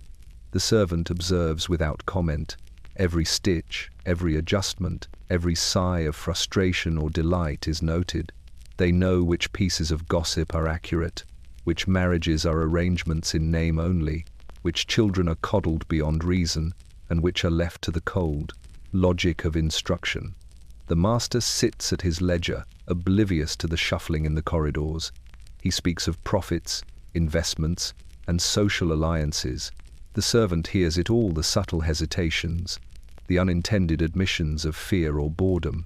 He or she knows the cracks in the household's armor, the mistress's private anxieties, the cook's mounting exhaustion, the footman's growing resentment, and yet they speak only when required, a perfect mask of duty and discretion. Outside, London presses against the house with relentless persistence. Fog curls in through open doors, settling on the polished floors and faintly perfumed drapery. The scent of the city's decay infiltrates even the most protected rooms. Coal, sewage, the tang of damp bricks. The servant absorbs it along with everything else, carrying the weight silently as though it were their own. Evening brings the family's guests. The drawing room hums with polite laughter, with the faint clink of crystal, the soft shuffle of silk and velvet. The servant glides between the shadows, adjusting a cushion here, refilling a decanter there, observing everything yet remaining unseen. They notice the hesitant glance between two ladies that hints at secrets, the deliberate omission in conversation that reveals ambition, the subtle tremor in the master's hand as he reaches for his glass. Every gesture, every pause, every shadow cast in the flickering lamplight is recorded, catalogued, remembered. And when the guests finally depart, leaving behind the faint perfume of their presence and the echo of laughter, the servant stands in the empty room. They have carried the weight of secrets, of labor, of observation, through every hour. The city outside continues to rot, unnoticed by the masters, whose wealth depends upon the very labor and knowledge the servant possesses. In the silence, the house exhales, and somewhere, deep in the shadows, the servant knows everything. They are the quiet guardian of Sidon, truths no one else can see, the invisible witness to the machinery of comfort, and the repository of a world kept carefully out of the eyes of the privileged. Their knowledge is power, unspoken and unseen, yet undeniable, the one thing in the mansion that wealth cannot entirely control. The study is a sanctuary, though not in the sense the world outside might understand. Here, within these walls of polished mahogany and book-lined shelves, the master of the house believes he rules an empire of intellect and industry. The fire crackles in its hearth, sending orange tongues across the patterned rug, illuminating the brass inkwell, the ivory-handled letter opener, the neat stacks of ledgers whose numbers promise power. Outside, London drifts under coal-laden fog, a city suffocating beneath its own ambition. Inside, the master sits alone, ensconced in warmth and perception, detached from the decay beyond. He leans back in his leather chair, the scent of tobacco curling faintly around him, sweet and acrid. His boots rest upon a low stool, polished to a gloss that mirrors the firelight. In his hand, a ledger is open, inked columns stretching in geometric certainty across cream-colored pages. Here, he commands, markets, factories, ships, investments that span the empire. Each line of accounting is a triumph, a silent proof that order persists, that wealth bends to intellect, that London's chaos can be disciplined with paper and pen. Yet, even here, the house whispers the truth. The floorboards beneath his chair creak subtly, a reminder of the countless feet that carry trays of tea, firewood, coal, and letters into his study. The walls themselves, lined with books and portraits, breathe in the residue of labor. Soot-laced air carried through vents, the faint musk of servant hands polishing shelves, the damp residue of coal smoke from below. The empire he manages on paper is sustained by unseen bodies whose exhaustion and suffering never enter his vision. He reaches for a letter, the paper crisp between his fingers. It smells faintly of damp ink and imported perfume. The handwriting is delicate, each flourish a reminder of the refinement of those who would never have to carry it themselves. He reads it quickly, scanning for meaning in markets and appointments, not for the human lives threaded between the words. A shipment of cotton from India will arrive in 2 weeks. and he calculates the profit margin without considering the sweltering fields where children bend to pluck fibers, or the dusty ship's holds where laborers toil through nights of fever and heat. The study is quiet except for the scratching of quill on paper and the occasional pop from the hearth. Yet outside the door the household moves with the rhythm of survival. Footmen bearing letters to rooms above, maids carrying fire to distant chambers, a cook balancing a tray for the mistress's tea. Their steps are measured, their breaths contained, their labor invisible though not unnoticed by the house itself. The master pauses to sip from a silver cup, the warmth of the tea a small comfort against the chill of evening. He does not hear the faint cough of a child on the street below, or the groan of a factory worker's back beneath the weight of steel, or the hiss of a coal scuttle descending stairs he will never traverse. He hears only the numbers, the inked lines, the promise of continued control. His study is a world unto itself, a sanctuary of paper and ink, of brass and polished leather, of light tempered by glass and flame. It is a refuge from decay, though not from truth. For even here, the house breathes in the exhaustion of others, the whispered secrets, the unseen toil. Even here, the fog that presses against the city creeps into the hearth's glow, carrying faint reminders of mortality, poverty, and labor elements he will never touch, though he relies upon them entirely. And when he finally closes the ledger and rises, stretching his shoulders, the study remains. The fire flickers, shadows cling to the corners, and beyond the walls, London waits, pressing closer, reminding the master that no ledger, no chair, no cup of warm tea can fully separate wealth from the decay upon which it rests. The mistress rises each morning as though from a dream she has not fully earned. Her room is a delicate cage, gilded with silk and lace, heavy curtains drawn to filter the grey of London's fog, and carpets so thick the city's chill never reaches her toes.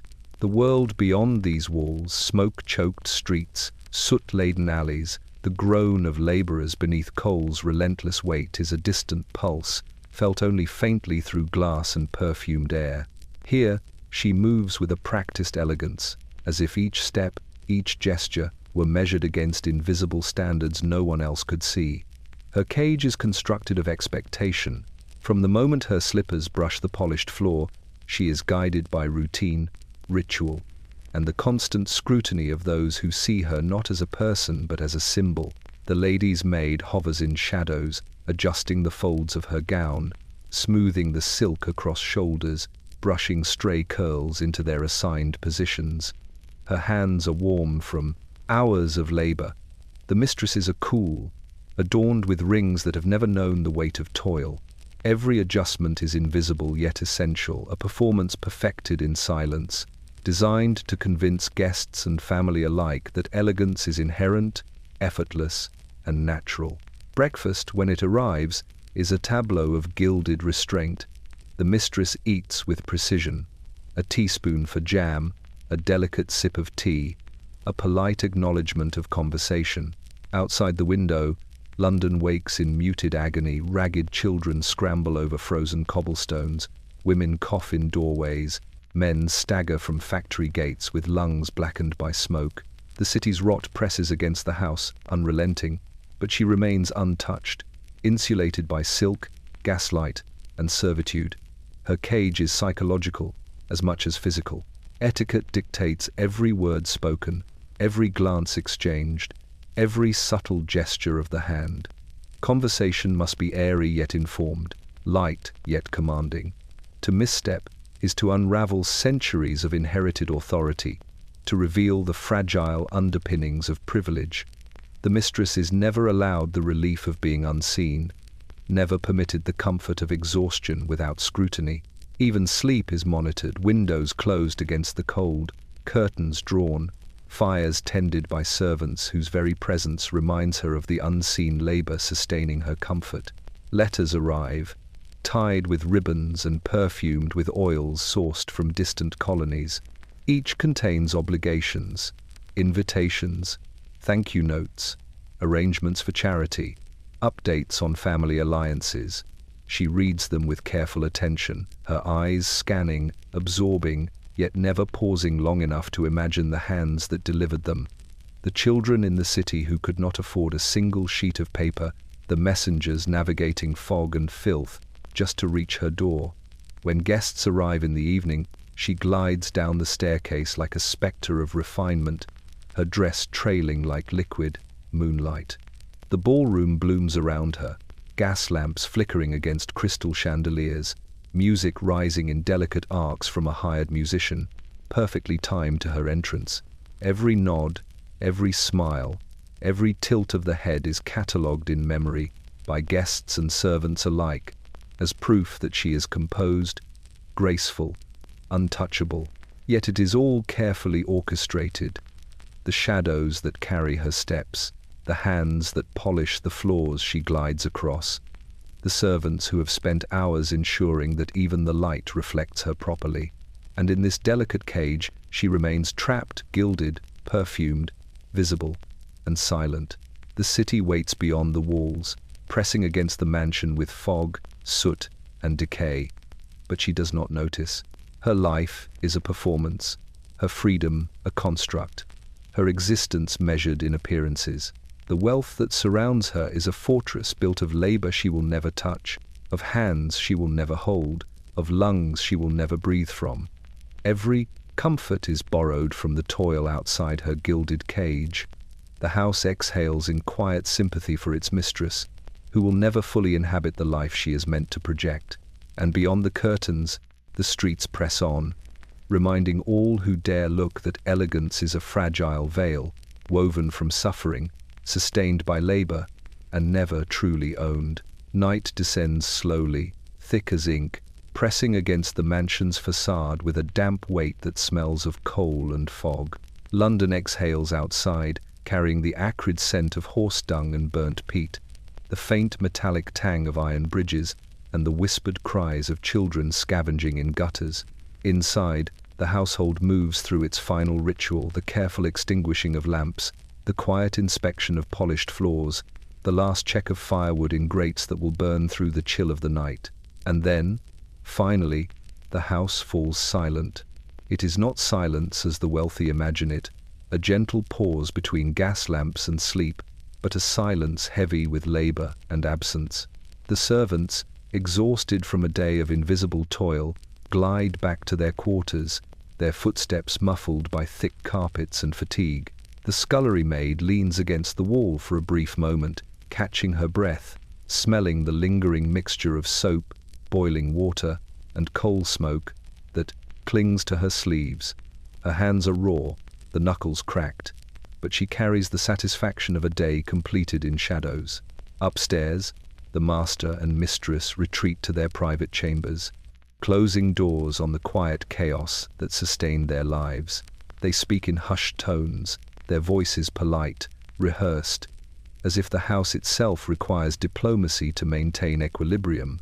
They do not hear the soft creak of floorboards outside their rooms, nor the subtle scrape of chairs moved back into perfect alignment. They do not smell the faint residue of coal or the mingled perfumes of exhausted servants. To them, the night is tranquil, curated, and entirely removed from the labor that underwrites it. Yet the house remembers. It remembers the footfalls, the hissing of gas lamps being extinguished, the faint clink of silver polished one final time before retreat. It remembers the scullery boy stumbling with a crate of coal, the cook muttering under her breath as she drags a steaming pot back to the kitchen, the lady's maid smoothing the mistress's gown one last time before collapsing onto a chair.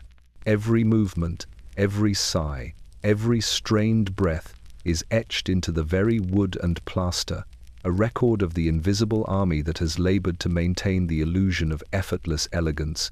Outside, London roils beneath the fog. The river carries a foul tang of sewage and industry, swirling in currents that catch the glow of distant lanterns. Factory whistles pierce the night intermittently, a mechanical symphony to which the city marches in muted agony. The rich have no knowledge of this orchestra. Their perception is confined to the warmth of their rooms, the scent of perfumed curtains, the polished surfaces that catch candlelight just so. The mansion shields them from decay, but it cannot remove it.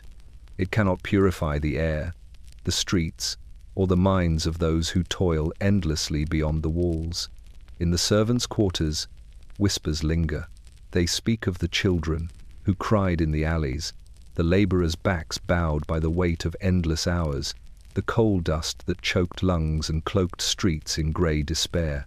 Their voices are low, careful, because even in rest they remain conscious of the fragile veil that separates them from the illusion above. One by one, they fall asleep to the muted crackle of dying fires, bodies heavy, minds restless, lungs tasting faint coal even in dreams. And in the grand rooms the family sleeps soundly, cocooned in silk, velvet, and candlelight. The floors gleam, the silver weights, the chandeliers hold their brilliance. All appears as it should, perfect, curated, and timeless. Yet the house carries its own memory, a weight of labor, fatigue, and invisible suffering. Its silence is not peace. It is witness. It is endurance. It is the record of a day lived in gilded illusion, sustained by shadows. The night outside presses on, indifferent and cold. The mansion exhales one final breath for the day. It will rise, again with the dawn, ready to repeat its quiet miracle, concealing toil, amplifying elegance, and maintaining the fragile veneer of wealth upon a city that never sleeps without struggle. The house smells of excess, though the scent is subtle, layered between the warmth of polished wood and the delicate perfume of roses tucked into vases. But beneath the illusion, beneath the amber glow of gaslight, lies a more potent fragrance, the faint, persistent stink of waste. London itself seems to seep into the mansion, carrying with it the tang of spoiled produce, refuse-strewn alleys, and coal dust that drifts through every crevice. Here, in rooms meant to showcase refinement, opulence is measured not by creation, but by the lavishness with which it discards. The kitchen is the first witness to the phenomenon. Piles of uneaten bread, roasted meats barely touched, fruits bruised and glistening with rot, lie stacked for inspection or immediate disposal. The cook, a woman whose arms are calloused and knuckles stained from ceaseless labor, moves through it all with mechanical precision. She slices, sorts, discards, and carries trays of leftovers to cellars or the servants' hall, knowing that soon the scullery girls will sweep again, scrub the floors again, and remove all trace that sustains the illusion of abundance above. Outside the kitchen window, London festers. The river flows thick with industrial runoff. Coal dust clings to the rough surfaces of stone and brick. Street children scavenge for morsels long discarded, their fingers blackened and stiff from frost, their eyes wide with the knowledge that hunger has no class. The servants see this world sometimes glimpsed in a stolen moment while carrying a tray, or glimpsed from the attic window while ironing a gown, and they feel it pressed against their lungs. They smell the rot of the city, even as they polish the silver meant to shine for the elite. In the dining room, the excess is ritualized. Platters of food are arranged with deliberate care, roasted pheasant glistening under candlelight, vegetables laid in perfect rows, pastries stacked to resemble miniature towers. Guests praise the abundance, the artistry, the seamless coordination of taste and appearance. They never consider the hours required to maintain the illusion, the nights the servants have spent boiling, chopping, and reheating, the careful balancing of what will be presented and what must be discarded, the faint odors of coal and sweat scrubbed from floors to maintain a semblance of order. And yet, waste itself carries meaning. The scraps thrown aside, the crusts and bones, the spilled sauces cleaned with painstaking care, all bear witness to the household's hidden hierarchy. The wealthy live surrounded by the residue of a city that cannot be tamed, a world that produces both pleasure and rot. The discarded items, invisible to those who sit above them, are tangible proof of labor ignored, of wealth achieved at the cost of countless unseen hands. The mistress admires her tea service, untroubled by the hidden reality. Her dress, untouched by kitchen labor, swirls lightly as she moves, her hands gloved, her scent perfumed, her vision focused on refinement alone. She does not notice the copper tray in the scullery lined with bones and scraps, nor does she hear the quiet shuffle of the servant disposing of the remainder. To her, the opulence is effortless. To the house, it is a burden, a daily testament to human toil and the absurdity of abundance in a world teeming with deprivation. Night falls, and the mansion exhales. Candles gutter in the drawing room, leaving the discarded remnants of the day's labor behind. The servants retreat to their quarters, bodies aching, fingers stiff, lungs filled with the invisible residue of coal and exhaust.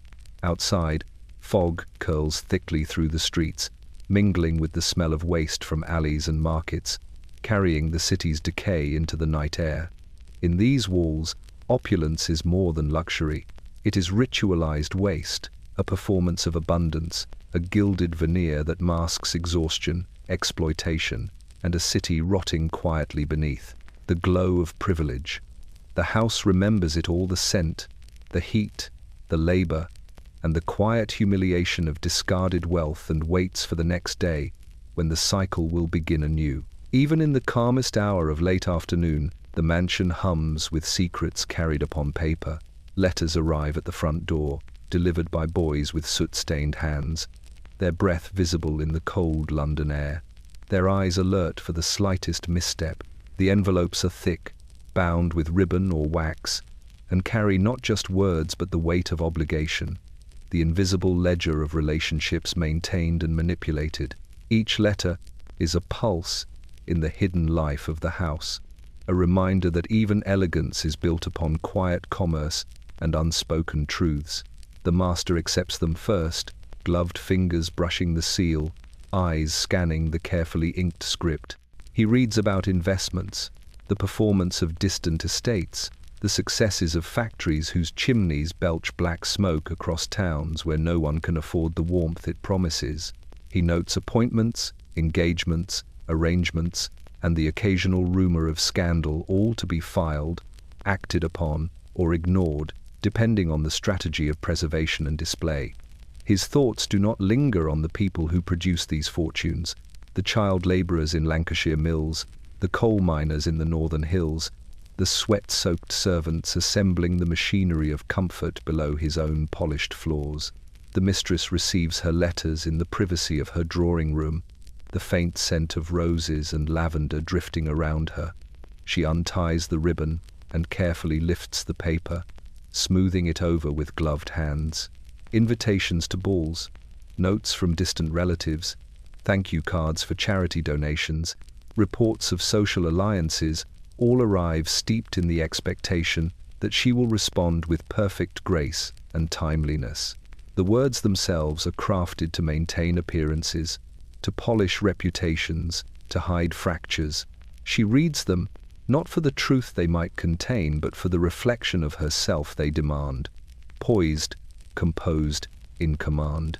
Downstairs, the servants witness the same letters in a different light. The footman who delivers the mail, eyes lowered, senses the weight of each envelope, feeling it pulse with obligation. He knows the names scribbled on the back, the intent behind each flourish, the rumors meant to be whispered, the debts disguised as pleasantries. He carries it with care, knowing that a crease, a smudge, a misplaced note could unravel the fragile veneer above. The housekeeper watches from the corner, noting which servants are entrusted with which envelopes, understanding that these pieces of paper carry more authority than any spoken command. Outside the mansion, London whispers along the gutters. The fog carries the tang of coal smoke, river filth, and refuse. Street children press their noses against iron railings, imagining the lives of those within. They do not see the servants carrying letters, scuttling through cold corridors, understanding more of the city's truth in a single day than their masters will in a lifetime. Every envelope is a vessel of knowledge, power, influence, secrets meant to be hidden, and each one glides silently through the mansion, its contents shaping decisions, reinforcing hierarchy, maintaining appearances. By evening, the letters have been sorted, read, and filed. Some are set aside for replies, others tucked into locked drawers or forgotten in the haste of the household's rhythm. Yet their presence lingers, like the faint perfume of imported lavender or the soot beneath the carpet, subtle, persistent, a reminder that nothing here exists without foundation. Every word preserved, every inked thought, every carefully folded page is a testament to unseen labor, invisible hands that maintain the delicate dance of society. And when the house finally falls into night, these letters remain, silent witnesses of a world concealed beneath gilded curtains, perfumed air, and polished floors. They hold the truths the rich will never acknowledge, the whispers of a city in decay, and the knowledge that every comfort, every privilege, every success above rests entirely on those who walk in shadows, unseen, unheard, yet endlessly present. High above the polished floors and perfumed drawing rooms, beneath the pitched roof and slanted beams, the nursery waits. It is a quiet, suspended world, lit by a single, narrow window that catches what little pale sunlight pierces London's coal-thick air. The room smells of dusted toys, faintly sour linen, and the remnants of coal smoke that curls upward from the lower floors. Here, childhood exists as an abstraction, framed by instruction, etiquette, and the distant echo of streets teeming with a life the children will never touch. The children awaken slowly, their small bodies swaddled in flannel and silk blankets, their eyes half heavy with dreams untouched by reality. They lie among carefully arranged toys, dolls with painted faces, blocks carved with precision, miniature carriages that mirror those rolling through the streets below. Everything is in its place. A world built to impress, not to play in. Even mischief is restrained, channeled by invisible rules. The color of blocks, the order of stacking, the sound of movement across creaking boards. The governess stands over them, tall and imperious, despite the exhaustion etched into her face. Her hands are warm but firm, smoothing blankets, brushing stray hair, checking for the faintest sign of fever or mischief. She speaks in measured tones, her voice soft yet commanding, weaving lessons between gentle admonishments. "Do not touch the curtains," she murmurs. "Do not tip the blocks out of order." Even in play, obedience is paramount. Even in rest, instruction is constant. Below the window, London moves like a river of soot and smoke. Chimneys exhale the city's breath. Horse-drawn carts groan over uneven cobblestones, and children shiver in doorways while begging for bread crusts. Every noise filters upward in muffled fragments. A cough, a cry, the scrape of boots. The nursery is isolated, insulated, yet the labor of survival below clings faintly to the air, carried by drafts that slip through the window frame. The children inhale it unknowingly, their lungs tasting the faint tang of deprivation even as they breathe warmth and perfumed sheets. Lessons begin with the turn of a page, the repetition of a song, the careful measurement of blocks. Letters teach them arithmetic, books teach them decorum, and the governess instills in them the unspoken hierarchy of wealth and power. The children absorb rules as eagerly as they absorb light, their small bodies bending under the weight of knowledge. Outside, the city's hunger grows, unnoticed but present, pressing against the walls in invisible pressure that neither silk nor lace can repel. At midday, the nurse enters with a tray of food porridge sweetened with sugar, bread cut thin, broth in a shallow cup. The children eat with delicate precision, fingers barely touching the utensils, eyes alert to the silent gaze of authority. Below the window, the stench of the streets mingles with the warmth of the room, an ever-present reminder that privilege exists only by contrast. The city outside is hungry, cold, and unrelenting. The nursery is warm, clean, and fragile. Its innocence is a veneer, maintained by discipline and distance. By evening, the children are returned to their quiet play, guided by the governess into gentle games that teach order, patience, and restraint. The attic grows dim, shadows pooling in corners, and the pale sunlight fades entirely. The children, lulled by repetition and ritual, drift towards sleep, cocooned in blankets, and unaware of the city pressing against the mansion, its decay seeping upward in invisible threads. The nursery waits through the night. It remembers the careful hands, the whispered lessons, the laughter that must never rise too loud. It holds the quiet of childhood preserved in amber, safe from the streets, safe from coal, safe from hunger.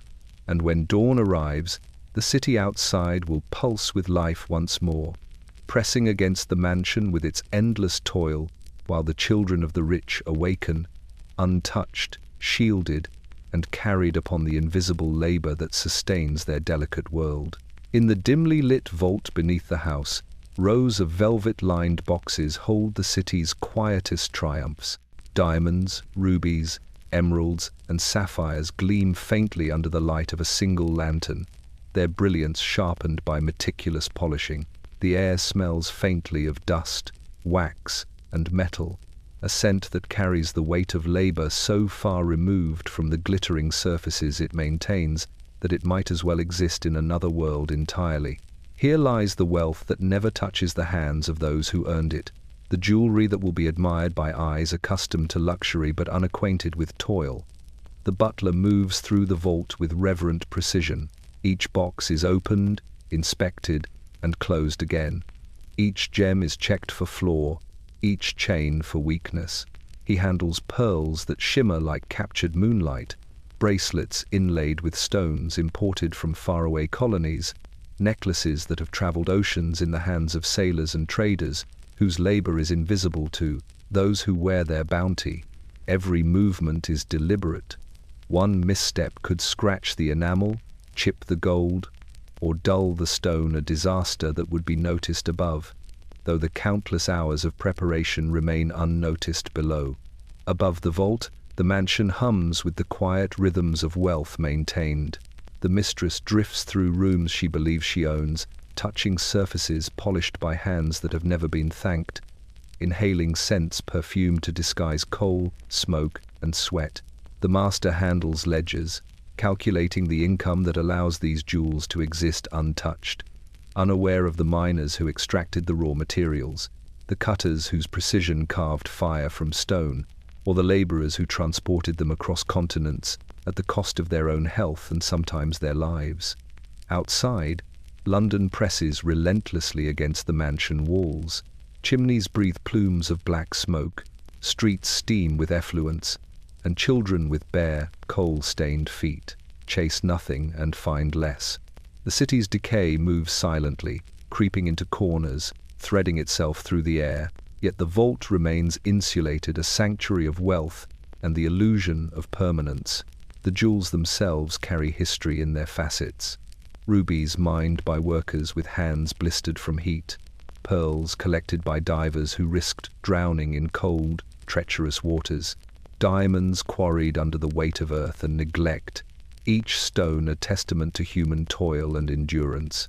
And yet here they lie, inert, polished to perfection, arranged as ornaments of power and beauty, their brilliance unacknowledged by those who only know admiration. The butler closes a velvet box gently and steps back, the lantern swinging slightly as he moves. His shadow stretches across the stone floor like the memory of countless unspoken labors. He pauses to inhale the scent of wax and metal, the faint musk of gold and jewels, and he knows the truth. The household will never recognize. The splendor above exists only because the labor below persists, silent, relentless, invisible. When the vault is finally secured, the house itself seems to sigh. The jewels sleep behind iron and oak, their brilliance captive, their history unspoken. Upstairs, the mistress drifts past closed doors, touching necklaces she believes she owns, polishing rings she will never wear, ignorant of the labor, sacrifice, and suffering pressed into every facet. The master counts his ledgers, confident that wealth is safe, permanent, enduring, yet the city beyond the walls remains indifferent, rotting beneath the weight of coal and fog, reminding all who breathe its air that nothing, neither stone, nor gold, nor silk, is ever truly untouched by decay. The jewels sleep in their vault, brilliant and cold, suspended in the illusion of perfection. And beneath the polished floors, in shadows unseen, the worker's legacy hums quietly, a reminder that opulence carries its cost, a cost paid in sweat, in pain, and in the silent endurance of those whose labor will never leave the shadows. The guests arrive in a procession of silk and polished leather, their footsteps muted against the thick carpets of the mansion, their gloves spotless, their manners rehearsed. London outside presses in through fogged windows, carrying with it the faint stink of coal, sewage, and the breath of those who work for pennies, while the city's elite dine on silver trays. But inside, the air is curated, warm, scented, perfumed to disguise smoke and human toil. The guests breathe deeply, inhaling the fragrance of candles, roses, and the faint sharp tang of freshly polished silver, and they pretend not to notice anything else. The dining room is a cathedral of wealth. Chandeliers tremble lightly overhead, their crystals capturing the glow of gaslight in fractured rainbows. Walls lined with oil portraits stare solemnly down, witnesses to generations of elegance maintained at the cost of unseen labor. The table is set immaculately, polished cutlery aligned with mathematical precision, plates gleaming, glasses catching the lamplight like captured drops of amber.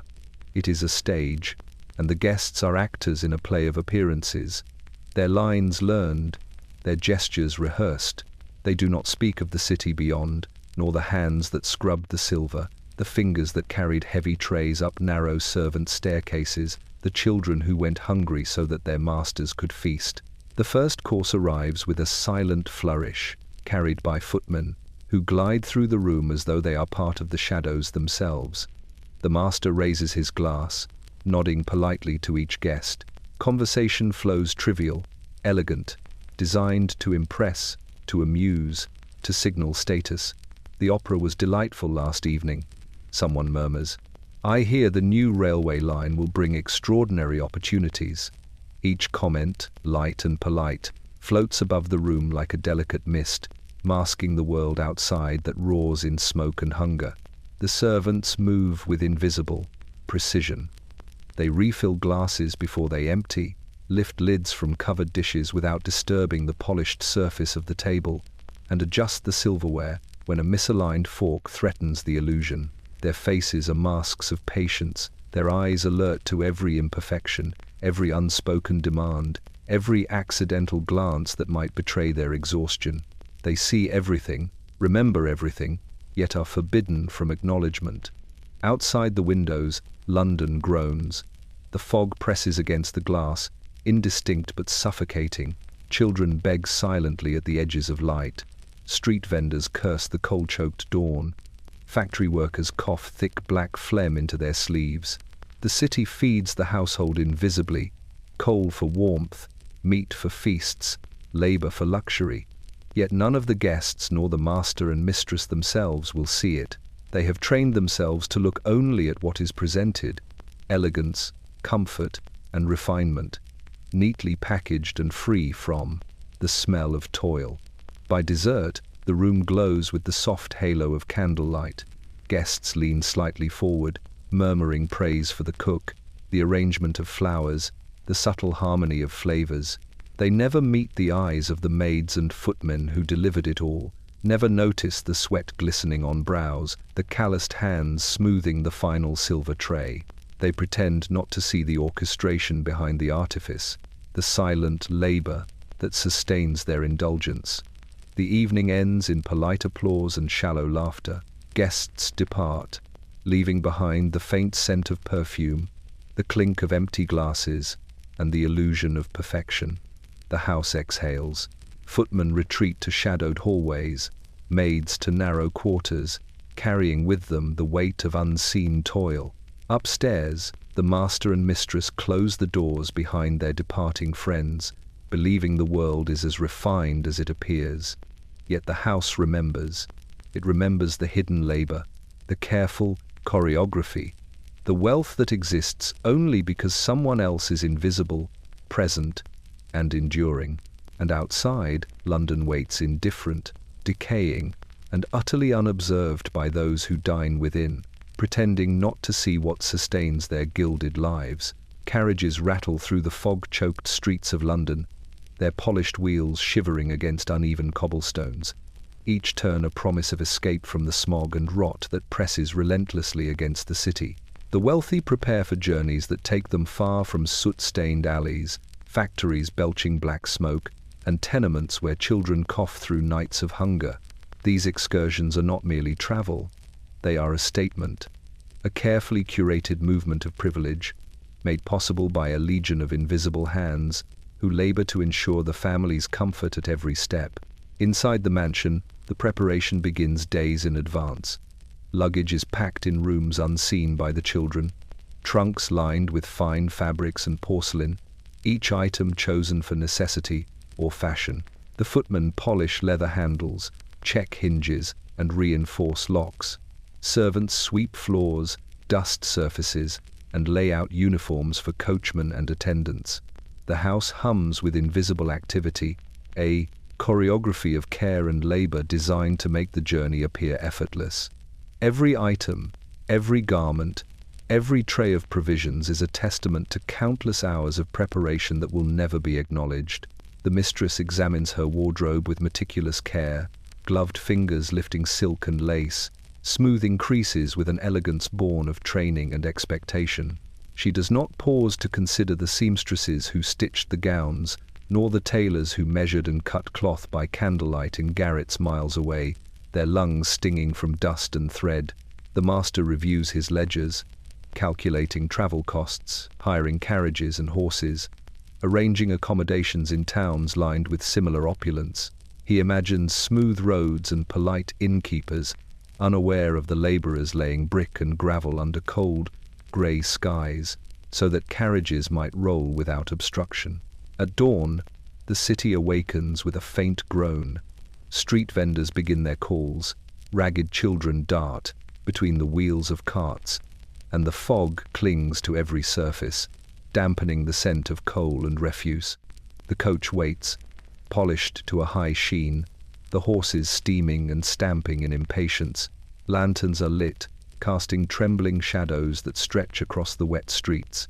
Footmen in crisp livery assist the family with deft movements, carrying parcels, smoothing coats, adjusting hats.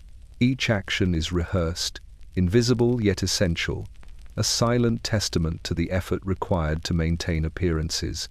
The journey itself is a procession of wealth and insulation.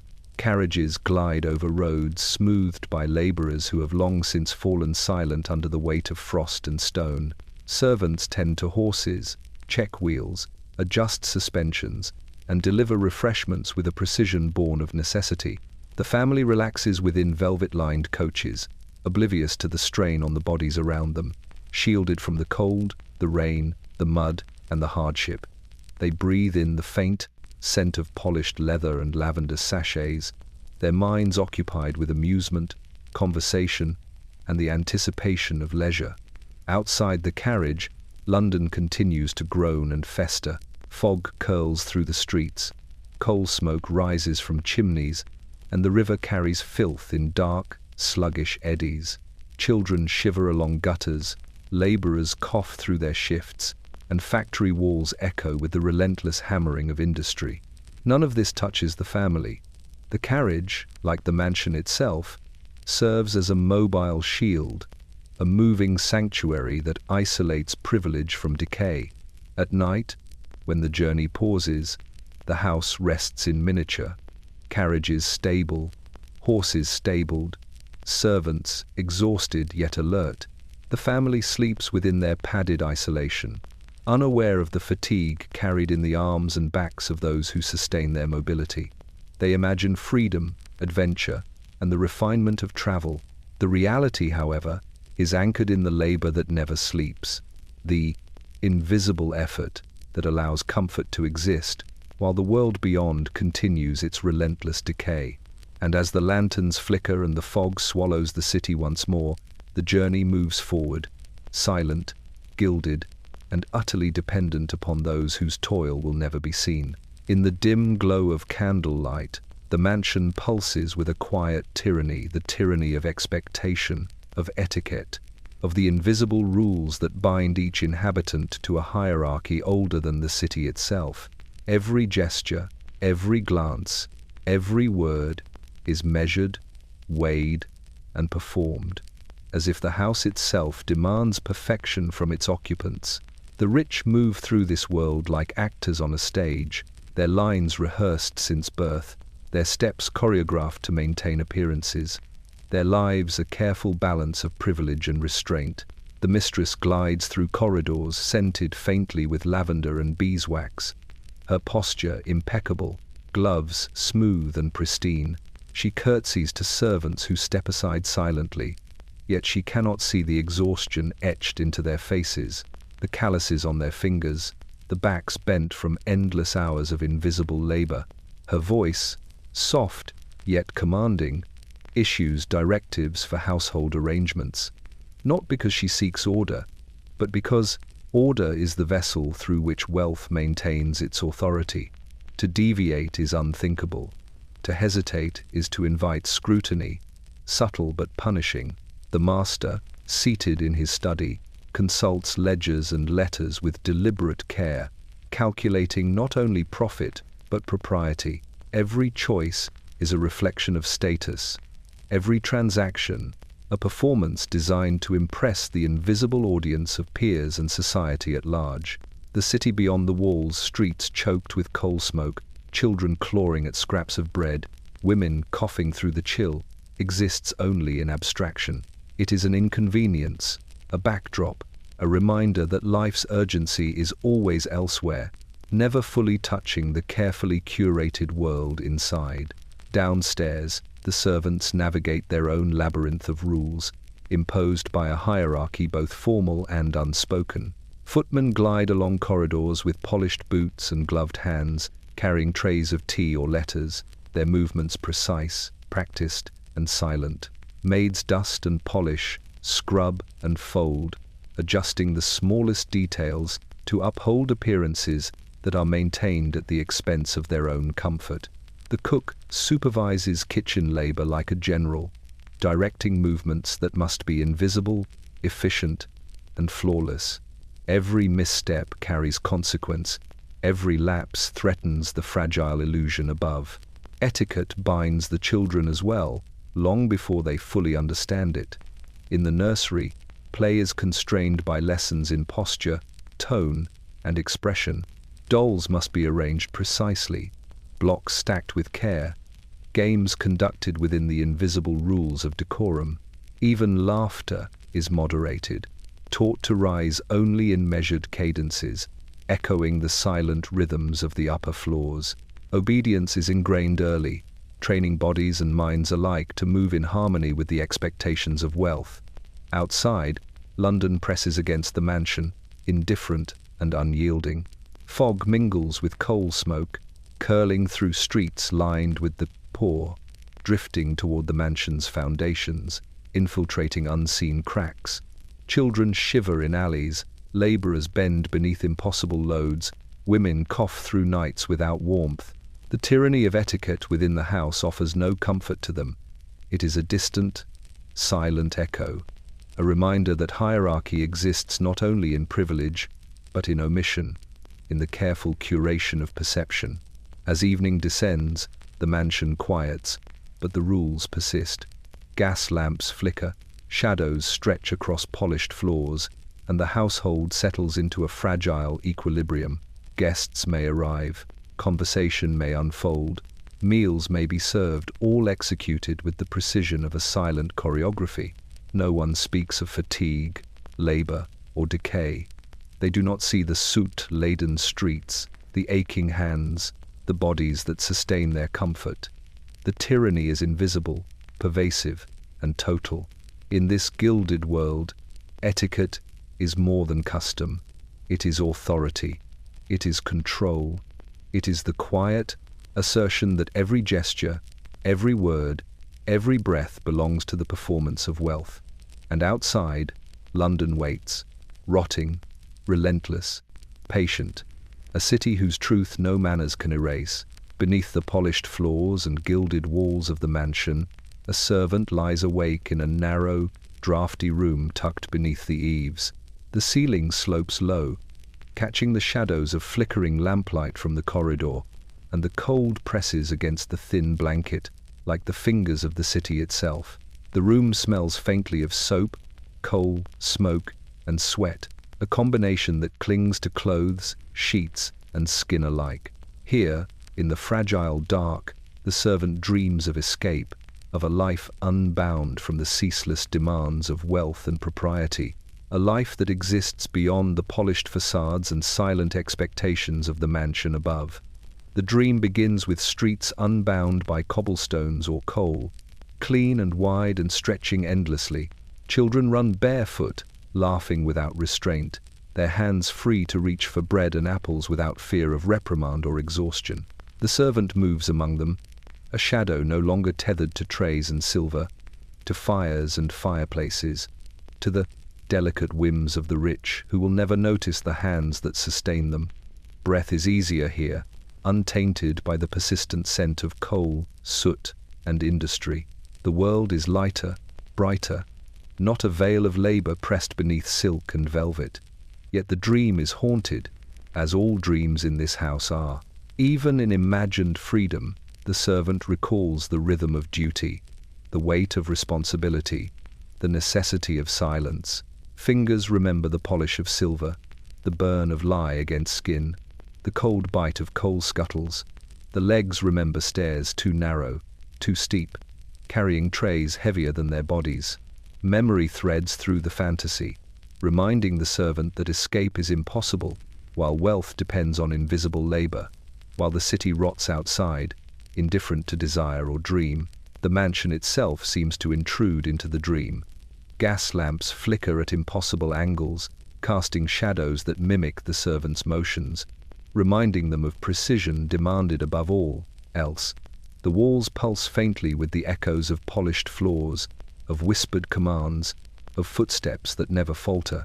The distant laughter of the wealthy floats up, carried by draughts, sharp and delicate, reminding the dreamer that opulence exists because someone else carries it, silently, invisibly, endlessly. Even in imagination, the mansion shapes perception, and freedom feels like an illusion pressed against the frame of expectation.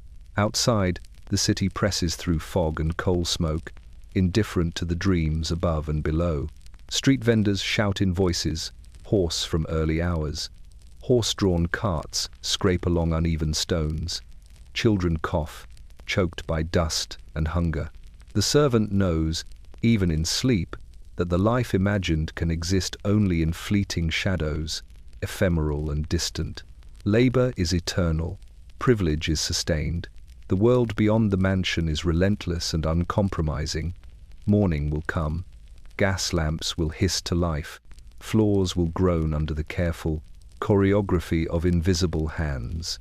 Trays will be carried, fires stoked, dresses smoothed, tables polished.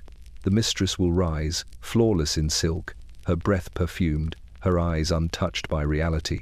The master will consult ledgers, calculating wealth that depends entirely on unseen effort, and the servant will awaken, bones stiff, lungs heavy with coal dust, hands raw with labor, yet carrying the faint, lingering taste of imagined freedom. In the quiet of the attic, the servant closes their eyes again, letting the dream stretch thin and fragile, a momentary refuge from a life defined by service, silence, and the relentless machinery of opulence. The mansion sleeps around them, gilded and imposing, and the city waits outside, indifferent, patient, unyielding, a world that offers comfort only at the cost of those who dream it. The streets of London at midnight are a muted chorus of fog and shadow, echoing with the distant scrape of carriage wheels over uneven cobblestones.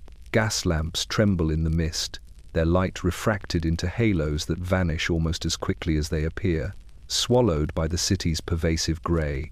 From the theatre district, a carriage glides through the fog, polished black wheels whispering against wet stone.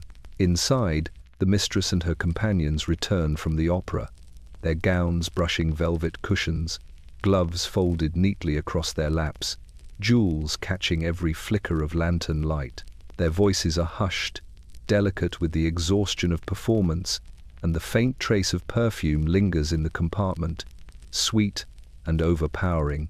The coachman sits rigid, hands white-knuckled on the reins, muscles tense with the responsibility of navigating London's serpentine streets. His horses snort softly, steaming into the cold air, hooves tapping a muted rhythm that harmonizes with the distant hum of factory chimneys and the low murmur of the Thames. Every turn of the wheel is precise, every adjustment a small triumph over the fog that seeks to swallow the carriage whole. Below the polished windows, the city breathes its familiar mixture of coal, wet horsehair, refuse, and despair. The servants move as shadows within the mansion, anticipating the late return. Footmen hover near the front entrance, gloves spotless, steps measured, poised to receive the mistress with the care of those accustomed to carrying weight far heavier than trays. The butler stands back, lantern held high, eyes scanning every detail of the carriage as it slows, its wheels grinding briefly against the threshold. Every seam, every fold, every glint of jewelry must be acknowledged, polished, protected, the illusion of effortlessness maintained by those who cannot afford rest. Inside the carriage, the mistress smooths the folds of her gown, brushing out the faint crease left by a long evening in velvet-lined seats. She leans slightly toward her companion, murmuring praise for the orchestra, for the soprano's voice, for the evening's decorum. She laughs lightly, unaware of the chill that creeps along the edges of the carriage, or the dampness that clings stubbornly to her gloves. Her world is insulated, filtered through silk and perfume, through gold-threaded upholstery and polished wood. Outside, the city rots in silence, indifferent to her leisure. As the carriage passes along the foggy streets, a child presses against a wrought-iron railing, bare feet frozen against the stone. He coughs, sharp and wet, and his eyes follow the carriage until it vanishes. Somewhere, a woman bends over a bundle of laundry, the river's stench climbing through the cracks in her window. Factory whistles echo across the water, over the alleys and tenements, over the stones that glisten with the day's coal dust. The city's rot presses upward, subtle, persistent, unavoidable, yet it remains unseen by those who travel in luxury. The carriage comes to a halt, the horses snort, steaming into the night, and the coachman jumps down to steady the doors.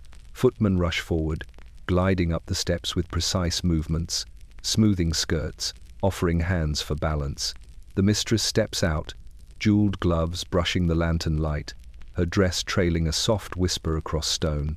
The staff adjusts her coat, checks her jewelry, inspects her gloves, and ensures the path is free from any hint of imperfection. Behind her, the carriage waits, polished, ready, obedient. The night presses against the house with coal and fog, indifferent to ceremony. The servants retreat to shadows, their breath misting in the cold hallways, their muscles trembling from exertion. The mansion exhales its quiet approval, alive with unseen labor, aware of the effort it conceals. Inside, the mistress glides through familiar corridors, the scent of perfume and gaslight filling the rooms. The house is prepared, silent, immaculate, yet beneath the polish and warmth lies the truth of countless hands that have labored unseen, sustaining elegance while the city suffocates beyond these walls. The opera has ended, the carriage has arrived, but the machinery that maintains comfort will continue, ceaseless, unobserved, and unacknowledged. As London rots quietly outside, long corridors stretch between polished oak doors, their floors hidden beneath carpets thick and fragrant, masking the faint grit that seeps upward from London's streets. Along these halls, portraits line the walls, each face painted with meticulous care, every brushstroke designed to capture perfection, to project refinement, wealth, and unshakable composure.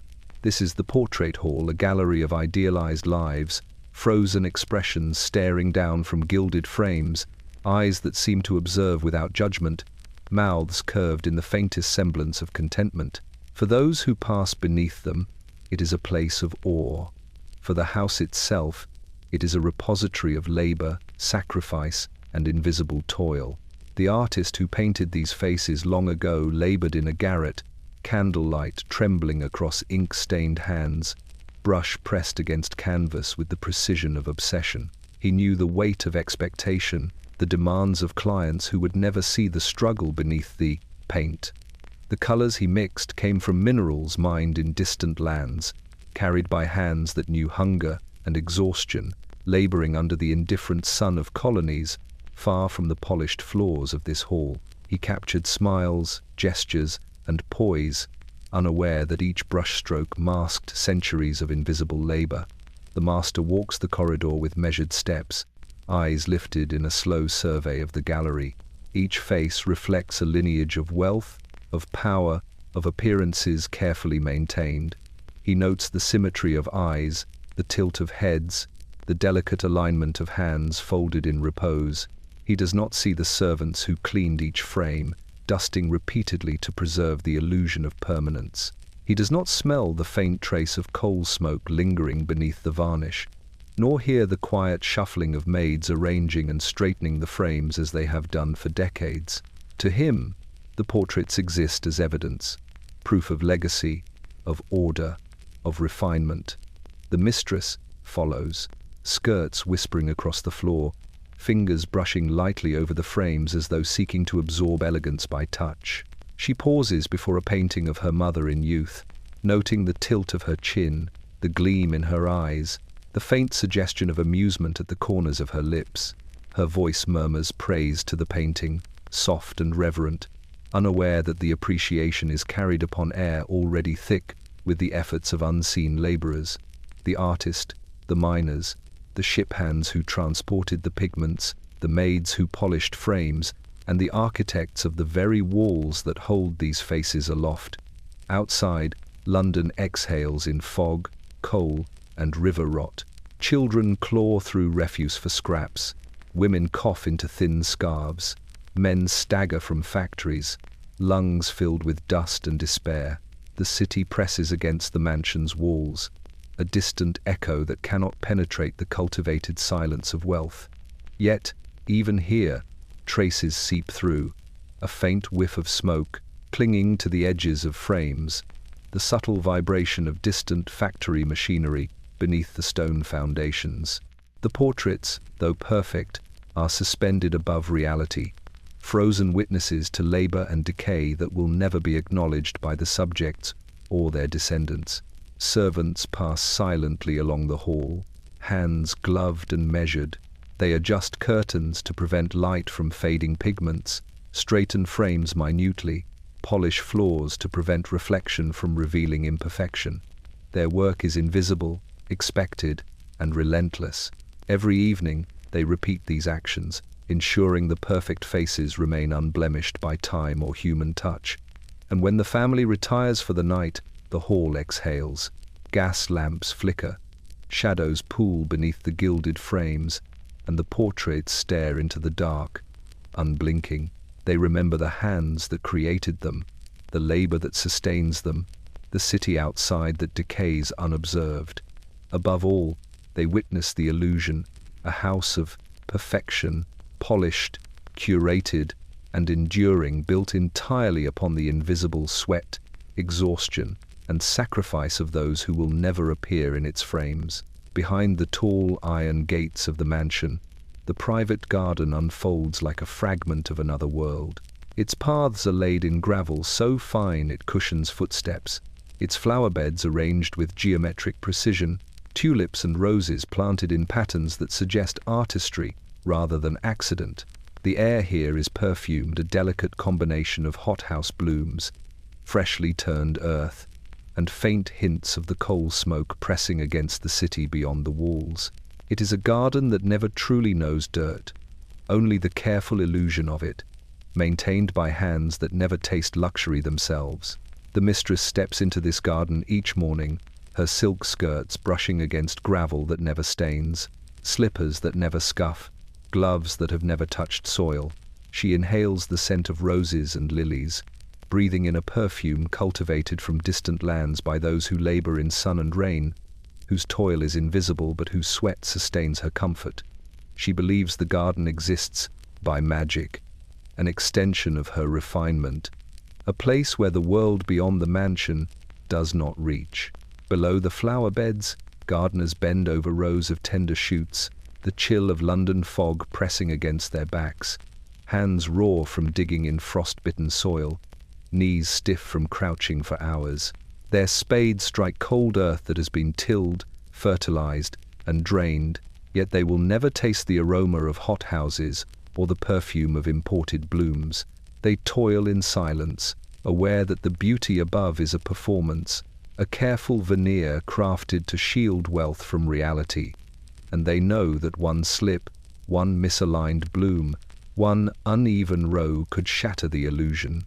The gardener's tools gleam faintly under a morning mist that carries the faint tang of river rot and coal from the city beyond the gates. Each rake stroke, each sweep of the hand, moves earth that is invisible to the eyes of those who wander along the gravel paths. Yet, the garden remembers. It absorbs the sweat, the effort, the fatigue of those who bend to its care. The flowers bloom in brilliance, but only because someone else's labor has been rendered invisible, silent, and unacknowledged. From the garden wall, the city is a murky wash of smoke, fog, and rot. The Thames churns dark and sluggish, streets glisten with coal dust and refuse, and children press their faces against the railings, peering longingly into this pristine world. The mistress is oblivious to the hunger, the filth, the cold pressing against the backs and lungs of the city. She steps along the pathways, inhaling perfumed air, smoothing the petals with gloved hands, and imagines herself closer to nature than she has ever been. Even the air in the garden is curated, watered daily, swept clean, and protected from stray mud or fallen leaves. It offers no challenge to those who walk its paths. The wind carries only the fragrance of flowers, never the stench of horse dung or coal smoke that saturates the streets just beyond the walls. The sunlight falls softly, filtered through trellises and shade trees, highlighting blooms without ever revealing the toil that has brought them to perfection. When evening descends, the garden glows faintly under the remaining light, shadows stretching across carefully raked gravel, petals trembling in a breeze too gentle to disturb the order. The gardeners retreat to the scullery or the back hallways, their hands blistered, their spines bent, lungs tasting coal even as they rest. The mistress returns inside, trailing silk, unaware of the labor, unaware of the dirt that has been held at bay by sweat and devotion. The garden sleeps as the house exhales, perfect, scented, and silent. It remembers the hands that touched every leaf, pressed each bloom, and tilled every bed. It remembers the city pressing outward, indifferent and rotting, and it waits for dawn, for another day when labor will again remain invisible, and elegance will bloom untouched, above a world that has never known the comfort it observes. Outside the high iron gates and the thick, perfumed walls of the mansion, London hums with a life that is both vibrant and corrosive. The fog clings to the cobblestones like a low, living beast, curling into alleys, pressing against doorways, and curling around the feet of the city's poor. Here, voices rise in hushed conversations, whispers carried on the wind like drifting smoke. These are the rumors, the murmurs that never reach the drawing rooms, the tales that exist only in shadow, in corners, in the mouths of those who know survival better than comfort. Children dart through the mist, bare feet smeared with coal dust, small hands clutching stolen bread or scraps of paper. They stop briefly, exchanging news of factory accidents, stolen goods, or a baker who has raised the price of bread yet again. Their voices are sharp, urgent, barely audible over the distant clatter of carriage wheels and the groaning of horses trudging through mud. Every whispered story is a currency, a way to navigate the city that thrives on inequity and suffering.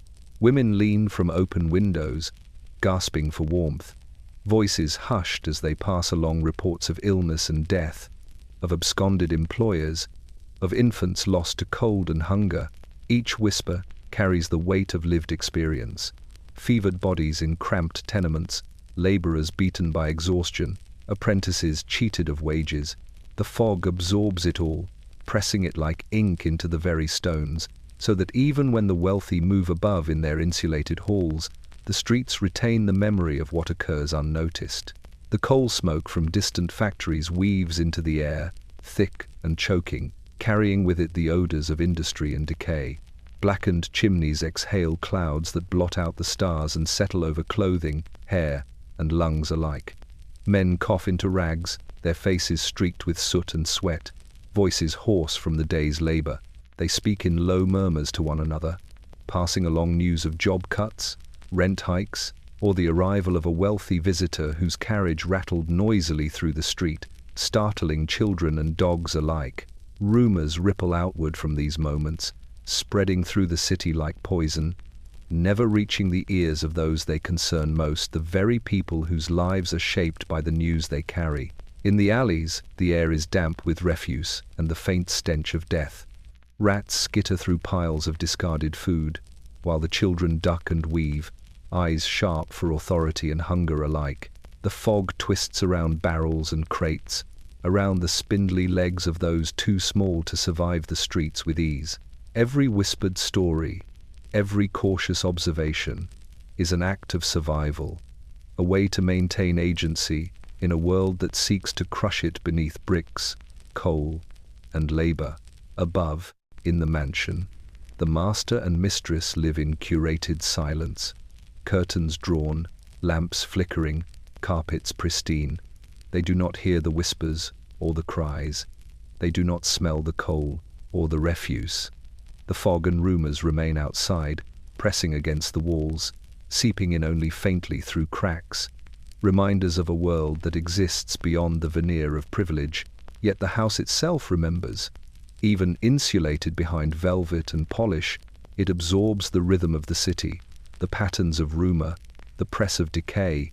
Every evening, as the mansion exhales and the guests retire to their chambers, the whispers continue in the streets below, weaving an invisible tapestry of survival, desperation, and resistance. These murmurs, unacknowledged by the wealthy, sustain the true heartbeat of London, a pulse that no wealth, no candle, no perfumed air can ever silence. And as the night presses on, the rumors drift upward, carried in fog and smoke, brushing faintly against the gates of privilege, a subtle, inescapable reminder. The world outside cannot be contained, its truths will not vanish, and no mansion, however gilded, can fully shield those within from the reality beyond. Within the polished walls of the mansion, generosity is a performance, measured in ounces of gold and hours of theatrical benevolence. The mistress presides over her charity, an institution as carefully curated as her drawing rooms and as perfumed as the roses that line her private garden. It is a spectacle of kindness, a ritual of appearance, designed to impress peers, soften gossip, and maintain the illusion that wealth carries virtue. Beneath the surface, however, it is nothing more than a veneer, meticulous, polished, and detached from the suffering it claims to alleviate. The servants prepare for the weekly reception in silence. Footmen arrange chairs, maidens polish silver trays, and the cook's assistants prepare food intended for guests whose hunger is manufactured rather than real, or, at most, carefully selected children from distant, monitored districts, paraded like exhibits of need. Each tray of bread and porridge is measured to impress, never to satisfy. The air is thick with the smell of hot bread, wax polish, and perfumed oil, masking the underlying stench of coal smoke and damp stone. Every gesture of labor is invisible, unseen, absorbed into the fabric of the house. Outside the gates, the The city continues its quiet decay. Children chase one another through alleys thick with refuse, scavenging for anything edible. Women crouch to scrub laundry in stagnant water, coal dust grinding into skin and sinew. Men cough through factories where hours stretch into nights, lungs blackened and backs bent beneath steel and fire. These faces, these bodies, bear the weight of survival, yet they are invisible to the carefully selected visitors admitted into the charity's modest display. The mistress arrives, dressed in silk and lace, her jewelry catching the gaslight and reflecting in tiny, fractured rainbows across the walls. She moves among the tables with the precision of choreography, distributing coins and parcels to children who have been vetted, whose families have been paid in advance, whose suffering has been sanitized to protect the optics of compassion. Every smile she elicits is a carefully arranged mask, every pat on her head a rehearsed gesture. She does not see the children huddled in tenements nearby, their stomachs empty, coal dust mingling with ash beneath their nails, eyes wide with hunger she will never witness. She does not hear the cries of the sick or the coughs of the exhausted. Her world is filtered through velvet curtains, polished floors, and obedient servants. The guests arrive, their eyes scanning trays and speeches, murmuring praise at the meticulous arrangements. They commend the mistress for her commitment to philanthropy, impressed by the orderliness and delicacy of it all. The house absorbs their approval, holding it in place while the labor that sustains the appearance remains invisible. The gardeners who grew the food, the maids who polished each surface, the attendants who guided children and monitored their comportment. Without these unseen hands, the illusion would crumble, revealing the starkness of the city beyond the gates. Even the gifts themselves, warm bread, small garments, coins, are carefully measured to avoid excess, to maintain control, to uphold the narrative of benevolence. Nothing is left to chance. The illusion must be perfect, polished, and above all, silent. Charity is not kindness, it is optics, a performance that depends entirely on labor, rendered invisible, and suffering carefully curated. As the evening wanes, the guests depart, praising generosity, while ignorance shields them from reality. The servants quietly remove the trays, sweep the floors, extinguish candles, and ensure the mansion is returned to its staged tranquility. Outside, London exhales its coal-laden, refuse-strewn breath, indifferent to charity or pretense. The children released from the performance return to streets thick with fog and decay. The city remembers every injustice, every hunger, every cough and toil that the mansion's walls attempted to erase. Within, the mistress retires to her room, content in the belief that she has done good, unaware that her charity is a gilded mask over a city rotting silently beyond the gates. And the house, patient and knowing, holds the memory of every hand that labored to keep appearances clean, every ounce of sweat hidden behind silk, every shadow that preserves the illusion of virtue above the decay that surrounds it. The mansion sleeps in golden stillness, its walls polished, its floors gleaming, its gas lamps extinguished. Yet within its veins runs the steady pulse of history, the lineage of a family that ages without changing. Portraits on the walls capture faces forever frozen in youth, in elegance, in control. Chandeliers hang like captured stars, casting faint, fractured shadows across floors, scrubbed by hands that never touch their elegance. Within these walls, time moves in carefully orchestrated cycles: birthdays, anniversaries, societal gatherings, and the relentless tick of inheritance, each event rehearsed, catalogued, and preserved in the illusion of continuity. The master sits in his study, ledger open before him, eyes tracing numbers as though they could anchor him against the tide of decay pressing from outside. He ages only in reflection, in the slow deepening of lines hidden beneath powdered hair or hidden behind carefully trimmed beards. His hands, once nimble, now bear the faint tremor of years. Yet the house masks it with the precision of polish and heat, the warmth of fires stoked by those who never benefit from it. He counts wealth as if counting his own life, unaware that it stretches outward into streets blackened with coal smoke, alleys slick with refuse, and lungs that struggle against the city's ceaseless demands. The mistress rises with the same ritualistic grace, adjusting her skirts, smoothing her gloves, perfecting each movement as though youth were a garment she could layer over herself like her finest silks.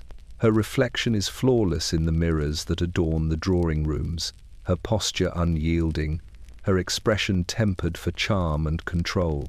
Yet even she carries the weight of time, invisible in its creeping pressure. Wrinkles trace the corners of her eyes, subtle but present. Hair begins to grey beneath powders and dyes. Her body aches in ways she cannot publicly acknowledge. But the mansion preserves her through lamps, through polished floors, through the labor of servants who smooth, brush, and arrange, ensuring that the outward projection of perfection remains eternal. Children grow, yet their growth is contained. Lessons continue as if time itself pauses, measured in increments that suit propriety and inheritance rather than the reality of maturation. Courtesies are drilled into their every gesture. Obedience becomes instinctual, and innocence is refined into decorum. Their laughter is carefully moderated, their questions guided to acceptable bounds, their curiosity confined to what the house allows them to see. The world outside, fog, soot, hunger, labor, is invisible to them, yet it shapes every comfort they enjoy. Beyond the walls, London ages differently. Coal smoke stains streets, alleyways swell with refuse, factories groan under relentless human labor, and children cough as they chase scraps of bread or warmth. Time here moves with urgency and decay, each day pressing bodies and souls toward exhaustion. The contrast is stark, one world preserved, curated, immortal, the other rotting, relentless, unforgiving. Yet the house remembers. It holds the echoes of labor, the touch of hands smoothing gowns, the pressure of feet polishing floors, the whispered prayers of those who endure unnoticed. It knows that the family it shelters is aging in flesh, in thought, in subtle imperfection, even as every outward sign insists otherwise. Portraits maintain a frozen legacy, candles illuminate flawless appearances, and silver reflects a perfection crafted by invisible toil. At night, the family sleeps in warmth, cocooned in silk, velvet, and the illusion of continuity. Outside, London exhales its blackened breath, indifferent to the pretense above. Inside, the mansion preserves the eternal visage of privilege, a family that ages without changing, sustained entirely by the unseen labor and suffering of the city that surrounds it. And when dawn returns, the cycle will repeat. Another day of gilded stasis, masking the inevitable march of decay and time. The mansion exhales its final breath of the day, settling into an eerie quiet that stretches through polished corridors, gilded rooms, and hidden servant staircases. Gas lamps gutter softly in the hallways, their faint orange glow flickering across brass fittings, oil paintings, and the silk-draped windows that obscure the world beyond.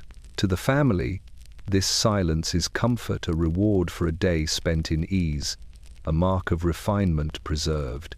Yet the house itself remembers differently, holding within its walls the truth that sustains every candle, every polished surface, every gilded ornament. The luxury above is inseparable from the labor, sacrifice, and decay beneath. The mistress descends the grand staircase for her evening walk through the drawing rooms, her silk skirts rustling like whispering ghosts. Each step is measured, deliberate, rehearsed for elegance. Yet she does not see the subtle tremor in her footmen's hands as they carry her jewelry or straighten cushions to catch the lamplight perfectly. She inhales the scent of roses, lavender, and polished wood, believing in the serenity of her environment, unaware of the coal smoke that clings invisibly to the baseboards and threads into the carpets, brought up from streets and alleys dense with the city's rot. Luxury, in this mansion, exists because it can hide the decay that surrounds it. The master, seated in his study, reviews ledgers by the glow of a dying fire. He calculates profits, oversees investments, and monitors the accumulation of wealth, all while oblivious to the human cost embedded in each transaction. Coal mined from blackened hills, cotton plucked in sweat-soaked fields, goods transported across oceans by hands blistered, cracked, and exhausted, none of it crosses the threshold of his awareness. Outside, London exhales its acrid smoke, its streets choked with refuse, its children gasping for warmth and food, its laborers kneeling beneath the weight of industry. The city's suffering fuels the mansion's comfort, but the mansion remains impervious, insulated, curated. Downstairs, the servants glide through the mansion with practiced invisibility. Footmen polish silver, maids dust chandeliers, cooks tend fires and trays with unrelenting precision. Their labor is ceaseless, unnoticed, yet essential. Every movement, every breath, every bead of sweat maintains the illusion above. The house itself absorbs their toil, storing it in walls, floors, and staircases that remember pressure, strain, and exhaustion.